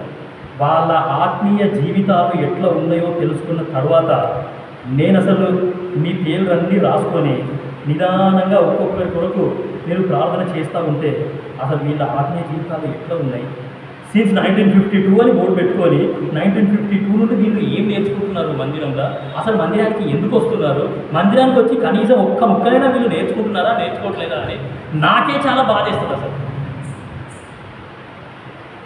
కొన్ని సందర్భాలలో మోకరించి ప్రార్థన చేయడానికి వెళ్తే ఆ నోట్లో నుండి హృదయంలో నుండి మాటలు అట్లా వచ్చేస్తూనే ఉంటాయి, టైం కూడా తెలియదు. ఎవరో ఒకరు లేచినారు అని స్పర్శ నాకు తెలిసేంతవరకు అప్పటి వరకు నేను లేవాలి. నేను ప్రార్థన చేసుకుంటున్నది నా భార్య కూడా తెలియదు. అవుతుందా? కేవలం ప్రార్థన చేసుకుంటున్నాం కాబట్టి నేను అనుకుంటున్నా దేవుడు ఈ దగ్గర తీసుకొని వచ్చాడు. ఈరోజు అక్కడక్కడ భర్జన గట్ట తీసుకొని పోతున్నాడు. నా వ్యక్తిగత అనుభవంలో కూడా నేను చెప్తాను, నా ప్రార్థనలు కూడా దేవుడు అన్నీ ఆలకించాడు, ఆల్మోస్ట్ అన్నీ ఆలకించాడు. దేవుడు ప్రార్థనకి జవాబు ఇచ్చినాడు అంటే that is well and nice. దేవుడు ప్రార్థనకు జవాబు ఇవ్వలేదు అని అంటే అది నాకు అవసరం లేదు అని అర్థం. గుర్తుపెట్టుకోవాలి, నా ప్రార్థనకు దేవుడు జవాబు ఇవ్వలేదు అంటే ఏంటి అర్థం? అది నాకు అవసరం లేదు. ఒకవేళ పొరపాటున నాకు కావాలి కావాలి కావాలి కావాలి అని అంటే కూడా దేవుడు ఒకసారి ఇయ్యడు. ఆ రెండోసారికైనా సరే నువ్వు అర్థం చేసుకోవాలి, అరే నాయన అది నీకు అవసరం లేదు, ఆ వస్తువు కానీ ఆ వ్యక్తి కానీ లేకపోతే ఆ సందర్భం కానీ నీకు అవసరమే లేదు, ఆ పోస్ట్ కానీ నీకు అవసరమే లేదు. మనకు ఏది అవసరమో ఏది అవసరం లేదో దేవుడికి చాలా మంచిగా, మనకంటే మంచిగా దేవుడికి తెలుసు. సో కాబట్టి నాకు అవసరం లేదు అనే సంగతి తెలుసుకోగానే నేను వెంటనే దాన్ని ఆపేస్తాను. ప్రభా ఐ డోంట్ వాంట్, నువ్వు ఇవ్వనప్పుడు నాకు వద్దే వద్దు. అసలు కొన్ని సంవత్సరాల క్రితం నేను ఎట్లా చేసేవాడిని అంటే ప్రార్థన చేస్తూ వాక్యం చదివేవాడిని. కొన్ని అంశాల గురించి ప్రార్థన చేస్తూ వాక్యం చదువుతూ ఉంటే నీ ప్రార్థన వినబడినది అని రాగానే ఆ అంశం గురించి ప్రార్థన చేసిన పూర్తిగా మర్చిపోయి పూర్తిగా వదిలేసి ఇంకొక అంశాన్ని తీసుకున్నాను. ఇంకొక అంశాన్ని గురించి ప్రార్థన చేసినాడు. దాని తర్వాత నీ ప్రార్థనలు నా సన్నిధికి చేరినవి అని దేవుడు వాక్యంతో మాట్లాడేసరికి ఆ అంశాన్ని కూడా తీసేసినాయి. నీ ప్రార్థన నా దగ్గరికి చేరింది అని తెలిసిన తర్వాత కూడా నేను మళ్ళీ అదే అంశం గురించి ప్రార్థన చేస్తే దేవుణ్ణి అవధిక్కుని చేసేవాడిని అవుతాను. అంటే ఇక దేవుడు ఇయ్యడు అని నేనే సర్టిఫై చేసేసాను అనమాట. కాబట్టి ప్రార్థన అనేది ఒక విశ్వాసి యొక్క జీవితంలో చాలా అవసరం. బైబిల్లో ఇస్సాకు ఉన్నాడు. ఆయన చాలా మంచి ప్రార్థనతోడు. ఆయన ఇస్సాకు అన్ని విషయాలలో దేవుడు ఇస్సాకును కూడా ఆశీర్వదించాడు. ఇస్సాకుకి ఆయన 40 సంవత్సరాలు ఉన్నప్పుడు ఆయన పెళ్ళైంది. 60 సంవత్సరాలు అయినసరికి కూడా ఆయనకి ఇంకా పిల్లలు పుట్టలేదు. పెళ్ళైన 20 సంవత్సరాలు కూడా ఆయన పిల్లలు పుట్టకపోతే అప్పుడు దేవునికి ఆయన ప్రార్థన చేస్తే దేవుడు ఆయన భార్య గర్భాన్ని తెరుస్తాడు. 20 సంవత్సరాల నుండి ప్రభువా నువ్వు నా తండ్రికి వాగ్దానం చేసినావు, నా ద్వారానే జనములు వస్తాయి అన్నావు, నా కడుపులో నుండే రాజులు వస్తారు అని అన్నావు, ఈ దేశ ప్రపంచంలో ఉన్న సంతానం అంతా నాదే అవుతుంది అన్నావు. 20 పెళ్ళయి 20 ఏళ్ళు అయింది, ఇప్పటి వరకు పిల్లలు లేరు, నేనేం చెయ్యాలి? దేవుని నా తండ్రికి చేసిన వాగ్దానం, ఆ వాగ్దానాలు చేతపట్టుకొని ఇస్సాకు ఏం చేసినాడు అంటే ప్రార్థన చేసినాడు. ఆ ఇస్సాకు యొక్క పెళ్లి విషయంలో కూడా ఇస్సాకు ప్రార్థనాపూర్వకంగానే పెళ్లి చేసుకున్నాడు. దేవుని చిత్తంలో ఉన్న అమ్మాయినే పెళ్లి చేసుకున్నాడు. ఇస్సాకు ఇంకా రెబెకా వాళ్ళు ఎక్కడ కలుసుకున్నారు అంటే పొలంలో కలుసుకున్నారు. ఇస్సాకు ఇంకా రెబెకా ఎక్కడ కలుసుకున్నారు? పొలంలో కలుసుకున్నారు. వాళ్ళ పెళ్లి చూపులు కూడా పొలంలోనే అయినాయి. మామూలుగా మన దగ్గర పెళ్లి చూపులు ఐదర్ పిల్ల ఇంట్లో అయితే, లేకపోతే పిల్లగాని ఇంట్లో అయితే, లేకపోతే ఇంకెక్కడో అయితే, మోస్ట్లీ పిల్ల ఇంట్లోనే అయితే. కానీ ఇస్సాకు పెళ్లి చూపులు ఎక్కడైనాయి? మధ్యలో అయినాయి, పొలంలో అయినాయి. అటు పిల్లగాని ఇంట్లో కాదు, ఇటు పిల్ల ఇంట్లో కాదు, మధ్యలో. యేసుక్రీస్తు ప్రభువారు రెండోసారి ఈ లోకానికి వచ్చేసరికి మనం కూడా యేసుక్రీస్తు ప్రభువారిని ఆ మధ్యాకాశంలో కలుసుకుంటాం. అటు పరలోకంలో కాదు, ఇటు భూలోకంలో కాదు, మధ్యాకాశం. ఇస్సాకు ఇంకా రెబెకా ఏ విధంగా అయితే మధ్యలో పొలంలో కలుసుకున్నారో యేసుక్రీస్తు ప్రభువారు రెండోసారి వచ్చేటప్పుడు కూడా మనం మధ్యాకాశంలో యేసుక్రీస్తు ప్రభువారిని కలుసుకుంటాం. కేవలం ఇస్సాకు మంచి ప్రార్థనాపరుడు కాబట్టే ఆయన మధ్యలో కలుసుకున్నాడు. ఆ పిల్లని చూసినాక పెళ్లి చేసుకుంటా, ఆ పిల్లని టెస్ట్ చేద్దాము, ఈ చుట్టుపక్కల ఉన్న వాళ్ళంతా యశ్వంతుల్లో వాళ్ళ గురించి ఎటువంటి సాక్ష్యం ఉన్నదో అవన్నీ ఏమీ అడగలేడు. ఆయన పొలంలో వాక్యం ధ్యానిస్తున్నాడు అని వాక్యంలో రాయబడ్డది. ఆయన పొలంలో ధ్యానిస్తూనే ఉన్నాడు. ప్రభువా నువ్వు చూపెట్టినావు అని చెప్పేసి పెళ్లి చేసుకున్నాడు. ప్రార్థన పరుడు అంటే విశ్వాసంగా అట్లనే ఉంటాడు. కాబట్టి ఇస్సాకు ఆయన లైఫ్ ఆత్మీయ జీవితంలో స్టార్టింగ్లో చేసిన పని ఏంటి అని అంటే అబ్రహాము అంతకు ముందు ఏం చేసినాడంటే బావులు తవ్వించినాడు. ఆ తవ్వించిన బావులన్నీ కూడా ఈ ఫిలిస్తీయులు ఆ ప్రాంతంలో ఉన్న ప్రజలంతా పూర్తి చేసినారు. మన్ను పోసి పూర్తి చేస్తే ఇస్సాకు మళ్ళీ ఆ యొక్క బావులన్నింటినీ తవ్విపిస్తే దేవుడు నీళ్ళు ఇస్తాడు బావి. ఆ నీళ్ళు ఇచ్చేసరికి ఆ పొలంలో మొత్తం నీళ్ళు సంతా ఉంటే మళ్ళీ అదే శత్రువులు వస్తాయి. శత్రువులు వచ్చి ఈ పొలం నాది, ఈ బావి నాది అంటే ఆ బావి వదిలిపెట్టేసినాడు, వెళ్ళిపోయాడు మళ్ళీ పక్కకు. దాని తర్వాత ఇంకొక చోటికి పోయి ఇంకొక బావి అట్లనే మూతపడ్డ బావిని మళ్ళీ ఆయన తవ్వినాడు, మళ్ళీ ఆయన ఇచ్చేసినాడు. ఆ బావులన్నీ మళ్ళీ తోపిస్తే మళ్ళీ నీళ్లు పడ్డాడు. మళ్ళీ అక్కడ వ్యవసాయం చేసినాడు. మళ్ళీ అదంతా పచ్చగా పండేసరికి మళ్ళీ ఆ శత్రువులు వచ్చినాడు. ఈ బావి మాది మళ్ళీ అక్కడ ఆ బావి వదిలిపెట్టేసి మళ్ళీ వేరే చోటుకి వెళ్ళిపోయినాడు.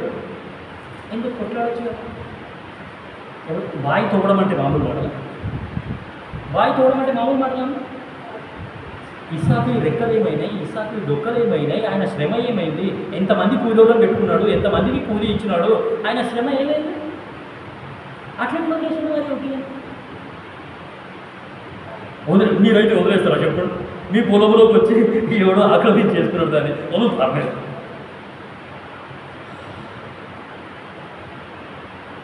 వాక్యం అర్థమవుతుందా మీకు? యేసుక్రీస్తు కేవలం విశ్వాసాన్ని బట్టి వీళ్ళంతా అడుగు ముందుకు వేసినారు. ఒకడు వదులుకుంటే దేవుడు నాకు వందిస్తాడు అనే విశ్వాసం వాళ్ళకు ఉన్నది. అందుకే అవన్నీ వదిలేసినారు. ఎంత శ్రమ అయినా సరే వదిలేసినారు. ఒక సందర్భం వచ్చింది, ఒక సమయం వచ్చింది, అదే ఈయన ఎక్కడికి వెళ్ళినా సరే దేవుడు ఆయనను ఆశీర్వదిస్తున్నాడు. ఆయన ఆశీర్వదించాడు కదా అని ఆయనను తరిమేస్తే మనము ఇంకా కిందికి దిగజారిపోతున్నాం. ప్రజలందరూ తెలుసుకున్నారు, ఇస్సాకు యొక్క శత్రువులందరూ తెలుసుకున్నారు. తెలుసుకున్న తర్వాత మళ్ళీ కాంప్రమైజ్ అవ్వడానికి వచ్చినారు. అయ్యా దేవుడు నీకు తోడుగా ఉన్నాడు. అయ్యా నువ్వు ఎక్కడ పోతే అక్కడ ఫలితం ఉంది, నువ్వు ఎక్కడ పోతే అక్కడ ఫలభరితమైన జీవితం ఉంది, నువ్వు ఎక్కడుంటే అక్కడ ఆశీర్వాదం ఉంది, నువ్వు విత్తనం వేస్తే 100 ఫలం వచ్చింది, మేము వేస్తే వస్తనే లేదు, నీతోనే ఉంటామయ్యా, దయచేసి క్షమించయ్యా అని కాంప్రమైజ్ అవ్వడానికి వచ్చినారు వాళ్ళు ఇస్సాకు దగ్గర. అదే ఇస్సాకు అప్పుడే వాళ్ళకి కొట్లాడినంటే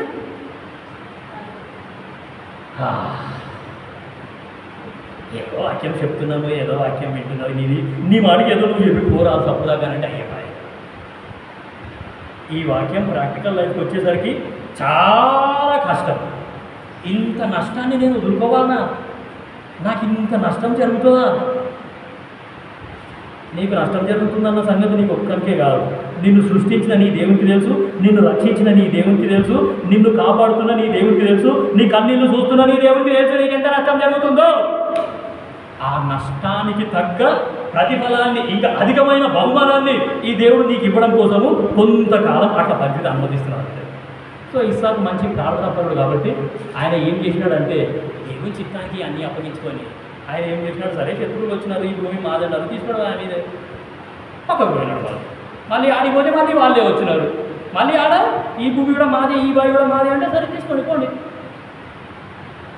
సో ప్రార్థనాపరుడు అనే వ్యక్తి ఎలా ఉంటాడంటే ఆయన ఎక్కడికి పోయినా సరే ఫలభరితంగానే ఉంటాడు. ఆయన ఏ పని చేసినా సరే అది ఫలభరితంగానే ఉంటుంది. ఆ పనిలో ఆయన సక్సెసే అవుతాడు, కానీ ఆయన ఫెయిల్యూర్ అనేది అవ్వడు, ఓటమి అనేది ఆ వ్యక్తికి రానే రాదు. ఆయన విజయ పదంలోకే దూసుకొని. కాబట్టి ప్రార్థన ఉంది అంటే విక్టరీ, ప్రార్థన లేదు అని అంటే ఫెయిల్యూర్, అపజయము. ప్రార్థన అంటే జయం, ప్రార్థన లేదు అంటే అపజయం. కాబట్టి ఇంకా చెప్తా పోతే ఇంకా చాలా దూరం మనము వెళ్తాం. సో కాబట్టి ఒక యేసు ప్రభువును నమ్ముకున్న తర్వాత నీకు నాకు ఉండాల్సిన మంచి లక్షణం ఏంటి అని అంటే ప్రార్థన. ప్రార్థన అనేది లేదు అంటే నీ ఆత్మీయ జీవితం యొక్క పరిస్థితి వెంటనే నాకు అర్థమైపోతుంది, ఎవరికైనా సరే అర్థమైపోతుంది. సో ఒక వ్యక్తితో 10 నిమిషాలు మాట్లాడితే ఆ వ్యక్తి యొక్క ఆత్మీయ జీవితం ఎట్లుందో నాకు అర్థమైపోతుంది వెంటనే. ఆ మాత్రం జ్ఞానం దేవుడు నాకు కూడా ఇచ్చాడు. ఏదని చెప్పాలంటే ఈ వాక్యం చదివితే ఎవరికి అర్థం కాదు. ఈ వాక్యం అర్థం చేసుకోవాలంటే we should have divine wisdom. First of all మనకు దైవికమైన జ్ఞానం ఉండాలా. దేవుడు మన మనోనేత్రాలు వెలిగిస్తేనే ఈ వాక్యం మనకు అర్థమవుతుంది, లేకపోతే అసలే అర్థం. సో ఇప్పుడు ఈరోజు ఈ వాక్యం నాకు అర్థం అవుతుంది అని అంటే దేవుడు నా మనోనేత్రాలు వెలిగించాడు. సో కాబట్టి కేవలం ప్రార్థనను బట్టే మనము ఈ యొక్క వాక్యాన్ని అర్థం చేసుకుంటాం. ప్రార్థన చేయకపోతే ఇంకా నీ పరిస్థితి నా పరిస్థితి అంతే. బైబిల్లో దావీదు కూడా మంచి ప్రార్థన పడే, దాని తర్వాత ఇంకా చాలామంది ఉన్నారు. సో ఇట్లా ఈ ఇస్సాకు కానీ, అబ్రహాం కానీ, లేకపోతే మోషే కానీ, లేకపోతే నోవా కానీ, దావీదు కానీ, హ్యానా కానీ, వీళ్ళంతా మంచి ప్రార్థన. వాళ్ళంతా ఆత్మీయంగా అంత ఉన్నతమైన స్థాయికి ఎలా వెళ్ళినారు అంటే ఏ సందర్భానికి కూడా వాళ్ళు భయపడలేరు. ఎటువంటి శ్రమ వచ్చినా, ఎటువంటి ఇరుకు వచ్చినా, ఎటువంటి ఇబ్బంది వచ్చినా, ఎటువంటి పరిస్థితులు వచ్చినా సరే వాళ్ళు కదిలింపబడలేరు. అయ్యో ఇంత శ్రమ ఎందుకు వచ్చింది, అయ్యో శత్రువులు వస్తున్నారు, ఏం చేయాలి, భయం అయిపోతుంది, వాళ్ళతో ఎట్లా కొట్లాడాలి, కొంచెం కూడా భయం వాళ్ళ లోపల లేదు. ప్రార్థనాపరుడు అంటే ధైర్యంగా ఉంటాడు. ఎటువంటి పరిస్థితి వచ్చినా సరే, కుటుంబంలో పరిస్థితి ఎట్లున్నా సరే ఆయన ధైర్యంగా ఉంటాడు. ఉదాహరణ మంచిగా చెప్పాలంటే దానియేలు, నువ్వు ప్రార్థన చేసినావు అనుకో, నేను సింహపురంలో వేసేస్తాము. మానేసిండ ప్రార్థన? ఆయన ప్రార్థన మానేసినట్టే బైబిల్లో దానియేలు ఉండదు. అంతే కదా, ఆయన ప్రార్థన మానేసినట్టే బైబిల్లో దానియేలు ఉంటుండే. యెరూషలేము వైపు కిటికీ తెరిచి ఆయన ప్రార్థన చేస్తూనే ఉన్నాడు. ఆయన పట్టుదలగా ప్రార్థన చేసినాడు కాబట్టి ఆయన నమ్ముకున్న దేవుడు ఎంత గొప్పవాడో రాజుకు అర్థమైనాడు. మనము మంచి ప్రార్థనా పరులుగా ఉంటే మన అధికారులకు అర్థం, మన పైనున్న అధికారులకి అర్థమైపోతుంది మనం నమ్ముకున్న దేవుడు ఎంత గొప్పవాడో అని. మనకు ప్రార్థన చేయడానికి టైం సరిపోలేదు అని అంటున్నారు. పనికి మాల వాటి అన్నిటికీ టైం అంతా వేస్ట్ చేసుకుంటూ కూర్చుంటాం. ప్రార్థనా పరుడు అంటే ధైర్యవంతుడు. సింహపు బోన్లో వేస్తాము అని అన్నా సరే దాని ఎందుకు శబ్దం కాలేదు. అర్థమైందా? సింహపు బోన్లో వేస్తాము అన్నా సరే దాని హృదయం భయపడలేదు. ఆయన హృదయంలో కలవరం కొంచెం కూడా రాలేదు. ప్రార్థనా పరుడు అంటే ఎన్ని శ్రమలు వచ్చినా, ఎన్ని ఇరుకులు వచ్చినా, మెంటల్లీ ఎవరు ఎంత టార్చర్ పెట్టినా సరే చాలా స్థిరంగా, చాలా బలంగా, చాలా పీస్ఫుల్గా ఉంటాడు. అది బైబిల్ గ్రంథంలో రాయబడ్డది, దేవదూతలు వచ్చి సింహాల నోళ్ళు మూవ్ చేశారు. ఏం సార్? దానియేలు ప్రార్థన చేస్తే ఏమైందంట? దేవదూతలు వచ్చినారమ్మా దానియేలును కాపాడడానికి. దానియేలు చేసిన ప్రార్థన ఎంత అద్భుతమైన ప్రార్థన అంటే పరలోకంలో నుండి దేవుని దూతలు సింహము బోన్లోకి వచ్చినారు. ప్రార్థన అనేది పరలోకాన్ని తెరుస్తుంది. అర్థమవుతలేదు వాక్యం మీకు? ఏం చేస్తారు? ప్రార్థన పరలోకాన్ని తెలుస్తుంది. పరలోకంలో ఆయన దగ్గర ఏమున్నాయో అవన్నీ మనకు కనిపిస్తాయి. మోషే ప్రార్థించగా మన్నా కురిపించితివి, యెహోషువ ప్రార్థించగా సూర్యచంద్రుల నాపితివి, యెహోవా నీ నామము ఎంతో బలమైనది, ఎంతో బలమైనది, యెహోవా నీ నామము. మోషే ప్రార్థన చేస్తే ఏమైందంట? పరలోకం తెరుచుకున్నది. పరలోకంలో నుండి దేవదూతలు తినే ఆహారాన్ని మనుషులు భుజించినారు. ప్రార్థన అనేది పరలోకాన్ని తెలుస్తుంది. ఎంత గొప్ప మర్మమో కదా ఇది.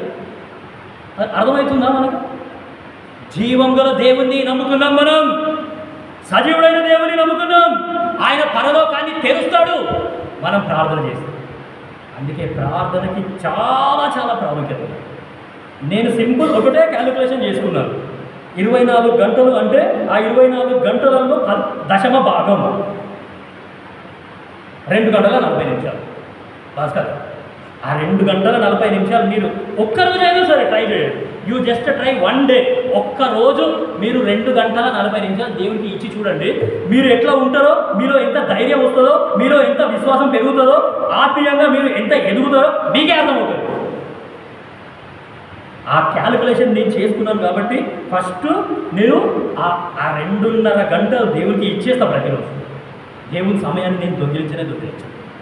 ఆ దశమ భాగం ఇచ్చేది మీకు తెలియకపోతే తెలుసుకోండి. ఆ దశమ భాగం ఇవ్వనీకే కూడా ఒక క్రమం ఉంది. First time. Time is more important than money అని అంటారు బైబిల్. లోకంలో time is more important than money. Money కంటే ఏది important? Time. Time time time అనేది ఒకసారి పోతే మళ్ళీ రాదు. మనీ అనేది పోతే మళ్ళీ మనం సంపాదించుకోవచ్చు, ఏం కాదు. కానీ టైం పోతే time is more important than money. అందుకే నాకు దేవుడు నేర్పించిందే చెప్తున్నాను. ఏంటంటే దశమ భాగం ఇచ్చే పద్ధతి కూడా ఇదే. First time.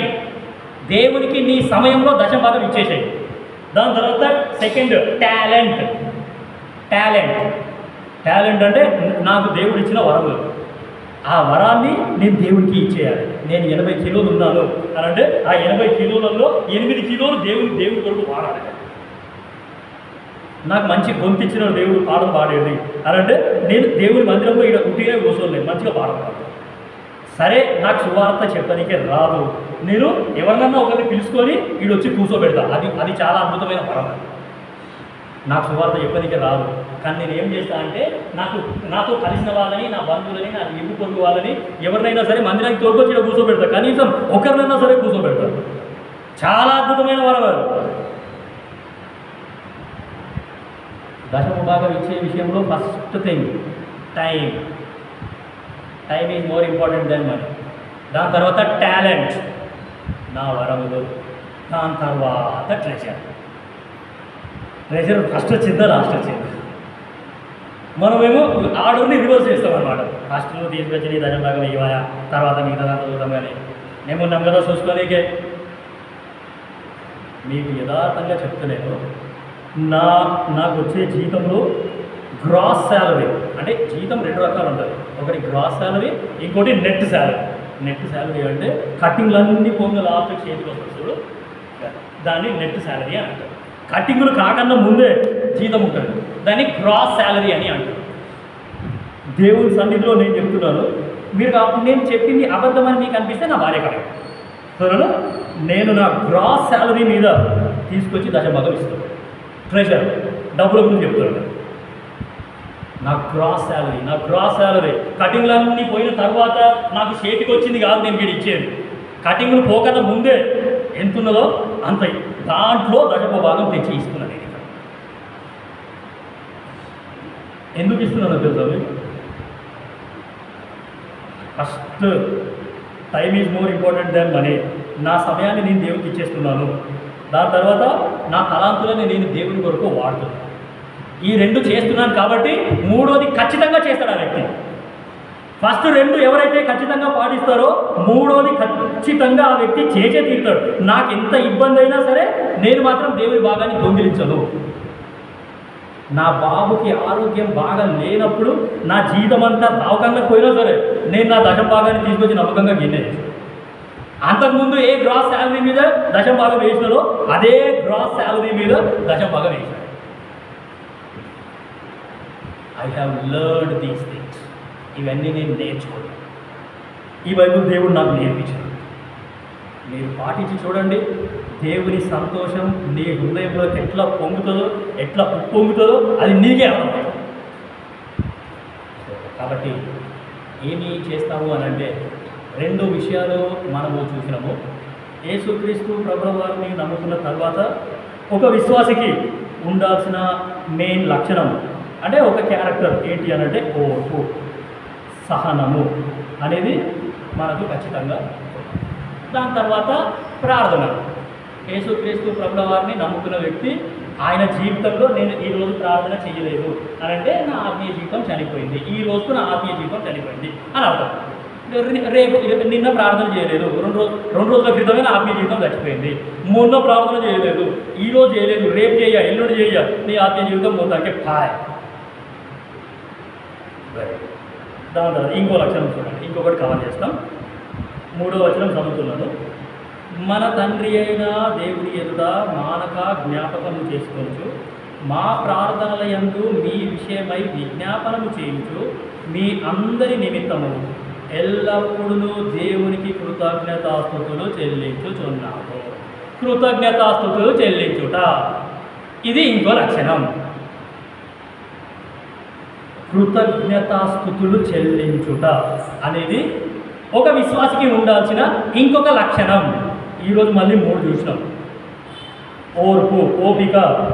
యేసు ప్రభువుని నమ్ముకున్న తర్వాత నాకు చాలా ఓపిక ఉండాలి. దాని తర్వాత ఇంకొకటి ప్రార్థన జీవితం నేను ఖచ్చితంగా కలిగి ఉండాలి. వ్యక్తిగత ప్రార్థన కలిగి ఉండాలి, కుటుంబ ప్రార్థన కలిగి ఉండాలి, సంఘ ప్రార్థన కూడా నాకు కలిగి ఉండాలి. ఈ 3.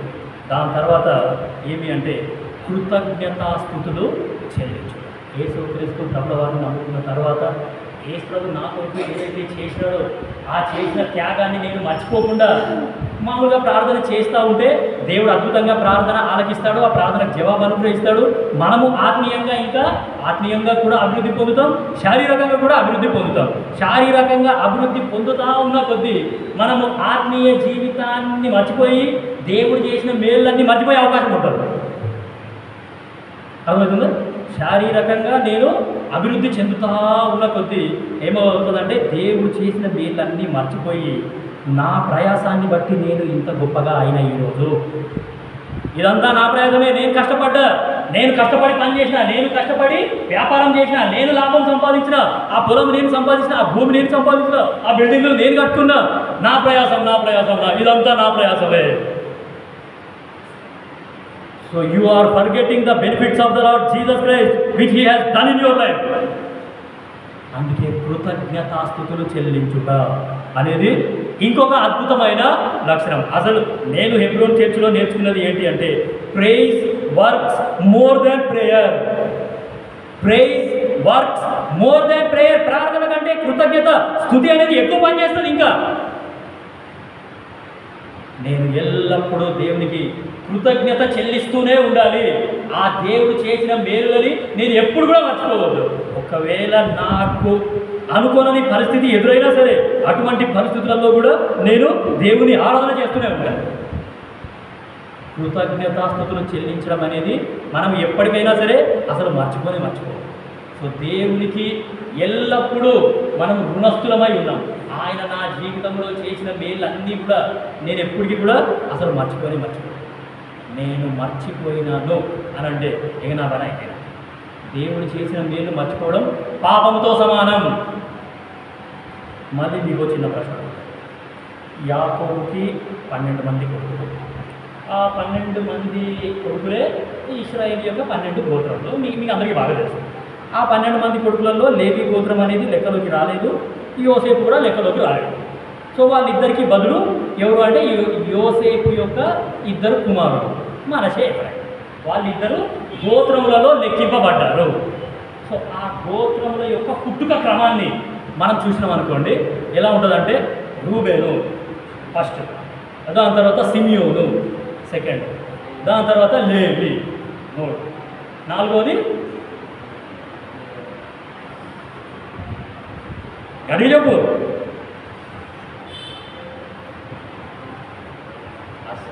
కనీసం నేను ఎక్కడికన్నా చెప్పేస్తాను, నాకు కనీసం వాక్యమన్నా ఇయ్యకు అని. ఎందుకంటే మీరు ఎట్లా ఏమీ నేర్చుకోవట్లేదు. ఇది ఏదో దున్నపోతుగా వానబడ్డట్టే ఉన్నది కాదు. నీ అందరూ నువ్వు ఏదో చెప్పుకుంటావో మేము ఏదో వచ్చినామో ఇంటామో వంతుకు వచ్చినాము, ఇంట్లో ఏం చేయాలో అర్థం అవుతలేదు. వచ్చినాం కూర్చున్నాం పోతాం. యూదా 4వ వ్యక్తి ఎవరు? యూదా. సరే, ఇప్పుడు 4వ వ్యక్తి మీకు గుర్తులేడు. సరే వినండి. జన్మ యొక్క క్రమాన్ని బట్టి చూస్తే ఇట్లా ఉన్నది. కానీ ఈ 12 మంది గోత్రంలో వారు ఆ అరణ్యంలో ప్రయాణం చేసేటప్పుడు దేవుడు వాళ్ళకు ఒక కట్టడ నియమించినాడు, ఒక క్రమాన్ని తెలియజేసినాడు. నా అనుదిన భాగం అదే ఈరోజు అదే చదివినాడు. అందుకే చెప్తున్నాడు, గుర్తొచ్చింది కాబట్టి చెప్తున్నాను. దేవుడు వాళ్ళకి ఒక క్రమాన్ని నియమించినాడు, ఒక ఆర్డర్ని నియమించినాడు. ఆ ఆర్డర్లో ఎవరు ముందు ఉండాలి గుర్తు చూద్దాం. నంబర్స్ 2nd చాప్టర్, సంఖ్యాకాండం 2వ అధ్యాయం 1వ వచనం.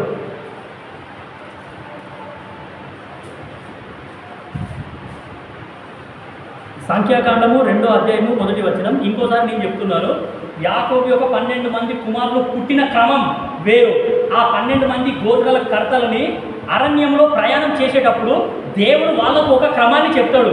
పలానా గోత్రం వారు ఫస్ట్ నడవాలి, పలానా గోత్రం వారు సెకండ్ నడవాలి, పలానా గోత్రం వారు థర్డ్ నడవాలి అని దేవుడు వాళ్ళకు ఒక క్రమాన్ని చెప్తాడు. చూడండి 2:1 సంఖ్యాకాండం. మరియు యెహోవా మోషే ఆరోనులకు ఇలాగ సెలవిచ్చెను, ఇశ్రాయేలీయులందరూ తమ తమ పితరుల కుటుంబముల తెక్కెములను పట్టుకొని తమ తమ ధ్వజమునొద్ద దిగవలెను. వారు ప్రత్యక్షపు గుడారముకు ఎదురుగా దాని చుట్టూ దిగవలెను. సూర్యుడు ఉదయించు తూర్పు దిక్కున యూదా పాలెపు ధ్వజము గలవారు తమ తమ సేనల చొప్పున దిగవలను. అమ్మినాదాబు కుమారుడైన నయస్సోను యూదా కుమారులకు ప్రధానుడు. ఆ 1వ అధ్యాయం మనం చదువుతూ ఉంటే మీరు క్రమంగా వెళ్ళాలి. గోత్రముల ప్రకారము మీరు ఆ అరణ్యంలో నడవాలా. ఆ నడిచేటప్పుడు ఫస్ట్ ఎవరు ఉండాలి అంటే యూదా గోత్రం ఫస్ట్ ఉండాలి. అర్థమైంది? ఎవరు ఫస్ట్ ఉండాలి? యూదా గోత్రం. యూదా గోత్రం రూబేన్ కాదు. పుట్టుకను బట్టి రూబేన్ పెట్టోడేమో అయి ఉండొచ్చు, కానీ నేను రూబేన్ని ఫస్ట్ పెట్టట్లేదు, యూదాని ఫస్ట్ పెడుతున్నాడు. యూదా గోత్రం ముందు పోవాలి. దాని తర్వాత నెక్స్ట్ వచనం చదివితే అర్థమవుతుంది. చూడండి, దాని తర్వాత ఏ గోత్రము చూడండి. సంఖ్యాకాండము 2వ అధ్యాయము 5వ వచనం నేను చదువుతున్నాను. అతని సమీపమున ఇశ్శాకారు గోత్రికులు దిగవలెను. సెకండ్ ఇశ్శాకారు. దాని తర్వాత 6వ వచనం, అతని సేన అనగా అతని వారిలో లెక్కింపబడిన పురుషులు 44,400 మంది. అతని సమీపమున జెబూలూను గోత్రికులు ఉండవలెను. ఫస్ట్ యూదా గోత్రం, దాని తర్వాత ఇశ్శాకారు గోత్రం, దాని తర్వాత జెబూలూను గోత్రం. 10వ వచనానికి వచ్చేసరికి రూబేను గోత్రము. రూబేన్ యాడికి పోయిండు, యూదా యాడికి వచ్చాడు. వాక్యం కన్ఫ్యూజ్ అయిందా? పుట్టుకను బట్టి రూబేను ప్రథమ కుమారుడు, జ్యేష్ఠ కుమారుడు. కానీ ఆత్మీయ జీవితానికి వచ్చేసరికి దేవుడు ఏం చేసినాడంటే రూబేను 4వ స్థానంలో పెట్టి 4వ స్థానంలో ఉన్న యూదాని ఫస్ట్ స్థానంలో పెట్టినాడు.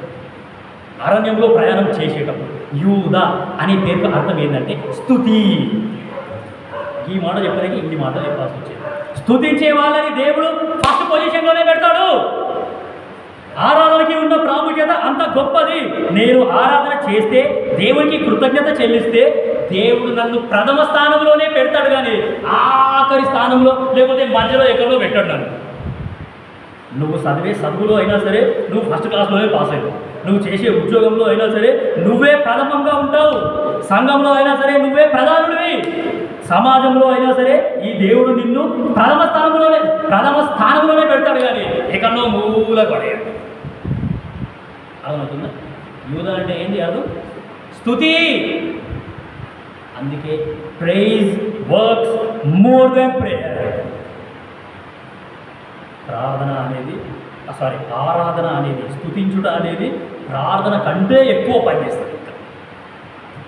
నేను దేవుణ్ణి స్తుతించేవాడిగా ఉంటే నేను ఏ పని చేసినా సరే ఆ పనిలో దేవుడు నన్ను ఫస్ట్ పొజిషన్లోనే పెడతాడు. ఎక్కడో లాస్ట్కు లేకపోతే ఎక్కడో మూలకు నన్ను పడేయాలి. ఆత్మీయ జీవితంలో కూడా ఆత్మీయంగా దేవుడు మనల్ని ప్రథమ స్థానంలోనే పెడతాడు, ఫస్ట్ పొజిషన్లోనే పెడతాడు, కానీ ఎక్కడో లాస్ట్కి మూలకు మనల్ని పడేయాలి. సో కాబట్టి 32:40 ఇర్మియా చూడండి. ఇర్మియా 32:40 ఈ వచనాలు ఇంతకు ముందే చూసినాము. ఈ వచనాలు చూసుకొని మనం ముగిస్తాం. ఇర్మియా 32:40. ఇర్మియా 32:40. నేను వారికి మేలు చేయుట మానకుండునట్లు నిత్యమైన నిబంధనను వారితో చేయుచున్నాను. మేలు చేయుట మానకుండునట్లు. మేలు చేయుట మానని దేవుడు. అర్థమవుతుందా? నేను నమ్ముకున్న దేవుడు మేలు చేయుట మానని దేవుడు. మానకుండా నాకు ఈ దేవుడు మేలు చేస్తూనే ఉన్నాడు. ఎన్నో సంవత్సరాల నుండి ఈ దేవుడు నాకు మేలు చేస్తున్నాడు. ఈ దేవుడు నాకు మేలు చేస్తూ ఉంటే అడ్డులు ఆటంకాలు ఏమీ రావట్లేదు. ఎవరు కూడా అడ్డుకోవట్లేదు. పలానా కుటుంబానికి నువ్వు మేలు చేయడానికి వీల్లేదు, పలానా విశ్వాసికి నువ్వు మేలు చేయడానికి వీల్లేదు, పలానా సంఘానికి నువ్వు మేలు చేయడానికి వీల్లేదు అని ఎవరు అడ్డుకుంటలేరు ఈ దేవుడు. నేను వారికి మేలు చేయుట మానకుండునట్లు. మేలు చేయుట మానని దేవుడు. అటువంటి దేవుడిని ఆరాధించకపోవడం అది పాపం కాదా? ఇటువంటి దేవుణ్ణి ఆరాధించకుండా ఉంటారా అసలు ఎవరన్నా? ప్రభువా నువ్వు మేలు చేయడం మానని దేవుని అన్న సంగతి తెలుసుకున్న తర్వాత దాని తర్వాత 41వ వచనం. వారికి మేలు చేయుటకు వారి యందు ఆనందించుచున్నాడు. సంతోషంగా మేలు చేసే దేవుడు, ఆనందంగా మేలు చేసే దేవుడు. మనకు మేలు చేస్తే ఆయనకు సంతోషం, ఆయనకు ఆనందం. మనుషుల దగ్గరికి సహాయం కొరకు వెళ్తే ఒకసారి 2 సార్లు సహాయం చేస్తారు, కానీ 3వసారి వాళ్ళు విసుక్కుంటారు. మాటికి నా దగ్గరికి ఎందుకు వస్తున్నావు, నా దగ్గర కూడా ఉండాలి కదా, నీకు ఈయనకి నా దగ్గర కూడా ఉండాలి కదా అని అంటారు. విసుక్కుంటారు, కోపగించుకుంటారు. కానీ బైబిల్ గ్రంథంలో దేవుడు రాయబడ్డది, వాక్యంలో రాయబడ్డది, మేలు చేయుట యందు ఆయన ఆనందించే దేవుడు. ఆనందంగా మనకు మేలు చేసే దేవుడు. సనుక్కుంటా, మూలుకుంటా, గులుక్కుంటా, కోపగించుకుంటా, తిట్టుకుంటా మేలు చేసే దేవుడు కాదు ఈయన. మేలు చేయుట యందు ఆనందించే దేవుడు. 42వ వచనం చూడండి ఎంత మంచిగా ఉందో. యెహోవా ఈలాగు సెలవిచ్చుచున్నాడు, నేను ఈ ప్రజల మీదకి ఇంత గొప్ప కీడు రప్పించిన రీతినే నేను వారిని గురించి చెప్పిన మేలంతటిని వారి మీదకి రప్పింపబోచున్నాను. చెప్పిన మేలు ఖచ్చితంగా చేసే దేవుడు. వాక్యం మాట తప్పే దేవుడు కాదు. అందుకే నేను దేవుడిని స్తుతిస్తాను. చెప్పిన మేలు ఖచ్చితంగా చేసే దేవుడు. ఎంత ధైర్యంగా ఉంటారో నేను అసలు చెప్పిన మేలు ఖచ్చితంగా చేశాను. ఇప్పుడు భారతదేశంలో ఎలక్షన్స్ నడుస్తున్నాయి. గుద్దండి గుర్తుకు గుద్దండి, మేము మీకు మేలు చేస్తాము, గుర్తుకు గుద్దండి అని అంటారు. వాళ్ళు చెప్పిన మేలు వాళ్ళు చేస్తారో చేయరో నాకైతే తెలియదు. ఈ దేవుని గురించి నాకు ఈ దేవుని నేను తెలుసుకున్నా. అందుకే ఈ దేవుని కోసం అన్నీ వదిలేసిన. చెప్పిన మేలు ఖచ్చితంగా చేశాను. 31:14 ఇర్మియా. ఎంత మంచిగా ఉంది దేవుని వాక్యం. ఇర్మియా 31:14. ప్రభుతో యాజకులను సంతోషపరచెదను, నా జనులు నా ఉపకారములను తెలుసుకొని తృప్తి నొందుదురు. ఇదే యెహోవా వాక్కు. నువ్వు నేను తృప్తి చెందే అంతవరకు మనకు మేలు చేసేది. ఇంకేం కావాలి?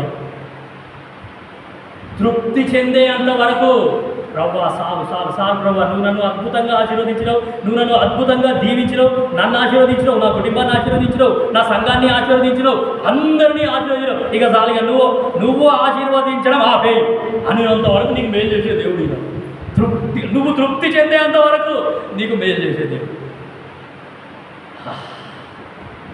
అర్థమవుతుందా వాక్యం మీకు? ఇటువంటి దేవుడిని నేను కలిగి ఉన్నాను. ఎంత గొప్ప ధన్యత ఇది. 31:17 చూడండి, ఇర్మియా ఎంత మంచిగా ఉందో వాక్యం. రాబో కాలమందు నీకు మేలు కలుగునందు నమ్మిక ఉన్నది. రాబోయే కాలమందు కూడా ఈ దేవుడు మేలు చేస్తాడు. ఇంకేం కావాలి? కొన్ని ఏళ్ళ క్రిందట మేలు చేసినాడు, ఇప్పుడు మేలు చేస్తున్నాడు. రాబోయే కాలం కూడా ఈ దేవుడు మేలు చేస్తాడు.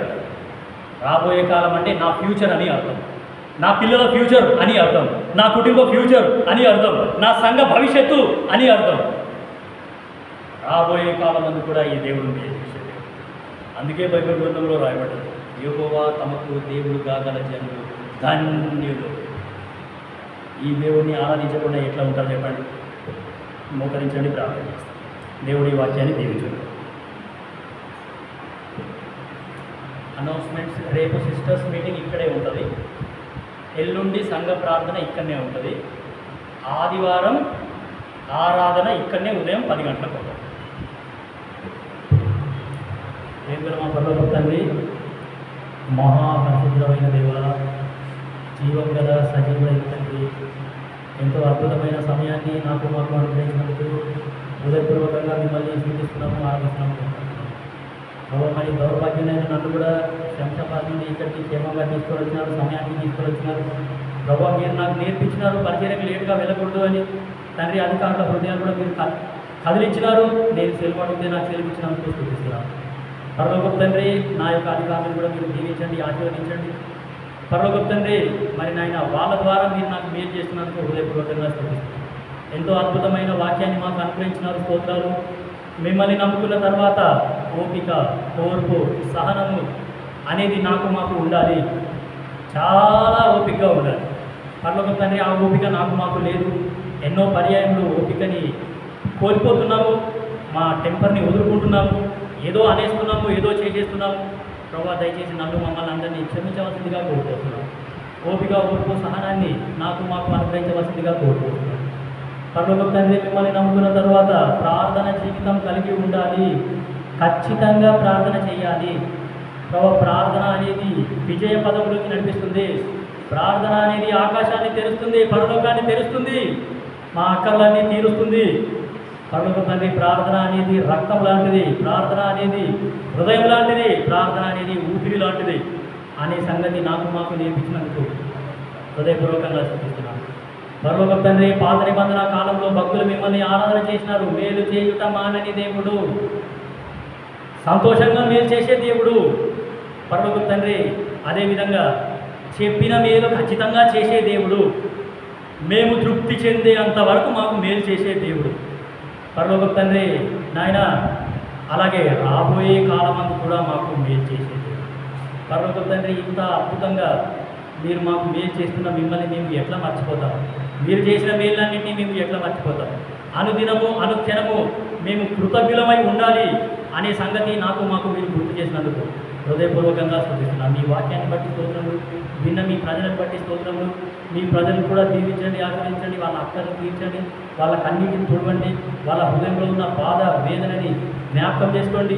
పరలోక తండ్రి, ఇశ్రాయేలు ప్రజల మూర్ఖులు విన్న దేవుడు, వాళ్ళ నిట్టూర్పు చూచిన దేవుడు, వాళ్ళను విడిపించడానికి పరలోకం నుండి దిగి వచ్చిన దేవుడు.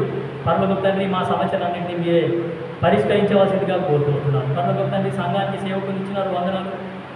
ఆయన కూడా మరి ఇప్పుడు ఉంటున్న సంఘంలో పేర్లు తీసుకొని మా మధ్యలోకి వచ్చేలాగా కృప చూపవలసిందిగా కోరుకుంటున్నాం. ప్రభావ మీ చిత్తమైతే జూన్ 7 తారీఖు మా ఇంట్లో కూడా మేము సిస్టర్స్ మీటింగ్ పెట్టుకోవాలి అని అనుకుంటున్నాం. ప్రభావ మరి నాకు సెలవు ఇచ్చినారు, మీకు వందనాలు. ఆ దినాన్న పరలోక తండ్రి, మరి మేము కూడా ఎన్నో విషయాల కోసం ప్రార్థన చేసేలాగా సహాయం చేస్తూ రావాల్సిందిగా కోరుకుంటున్నాం. పరలోక తండ్రి నాయన, మరి సంఘాన్ని బట్టి స్తోత్రములు, సంఘంలో కావాల్సిన వాళ్ళని బట్టి స్తోత్రములు.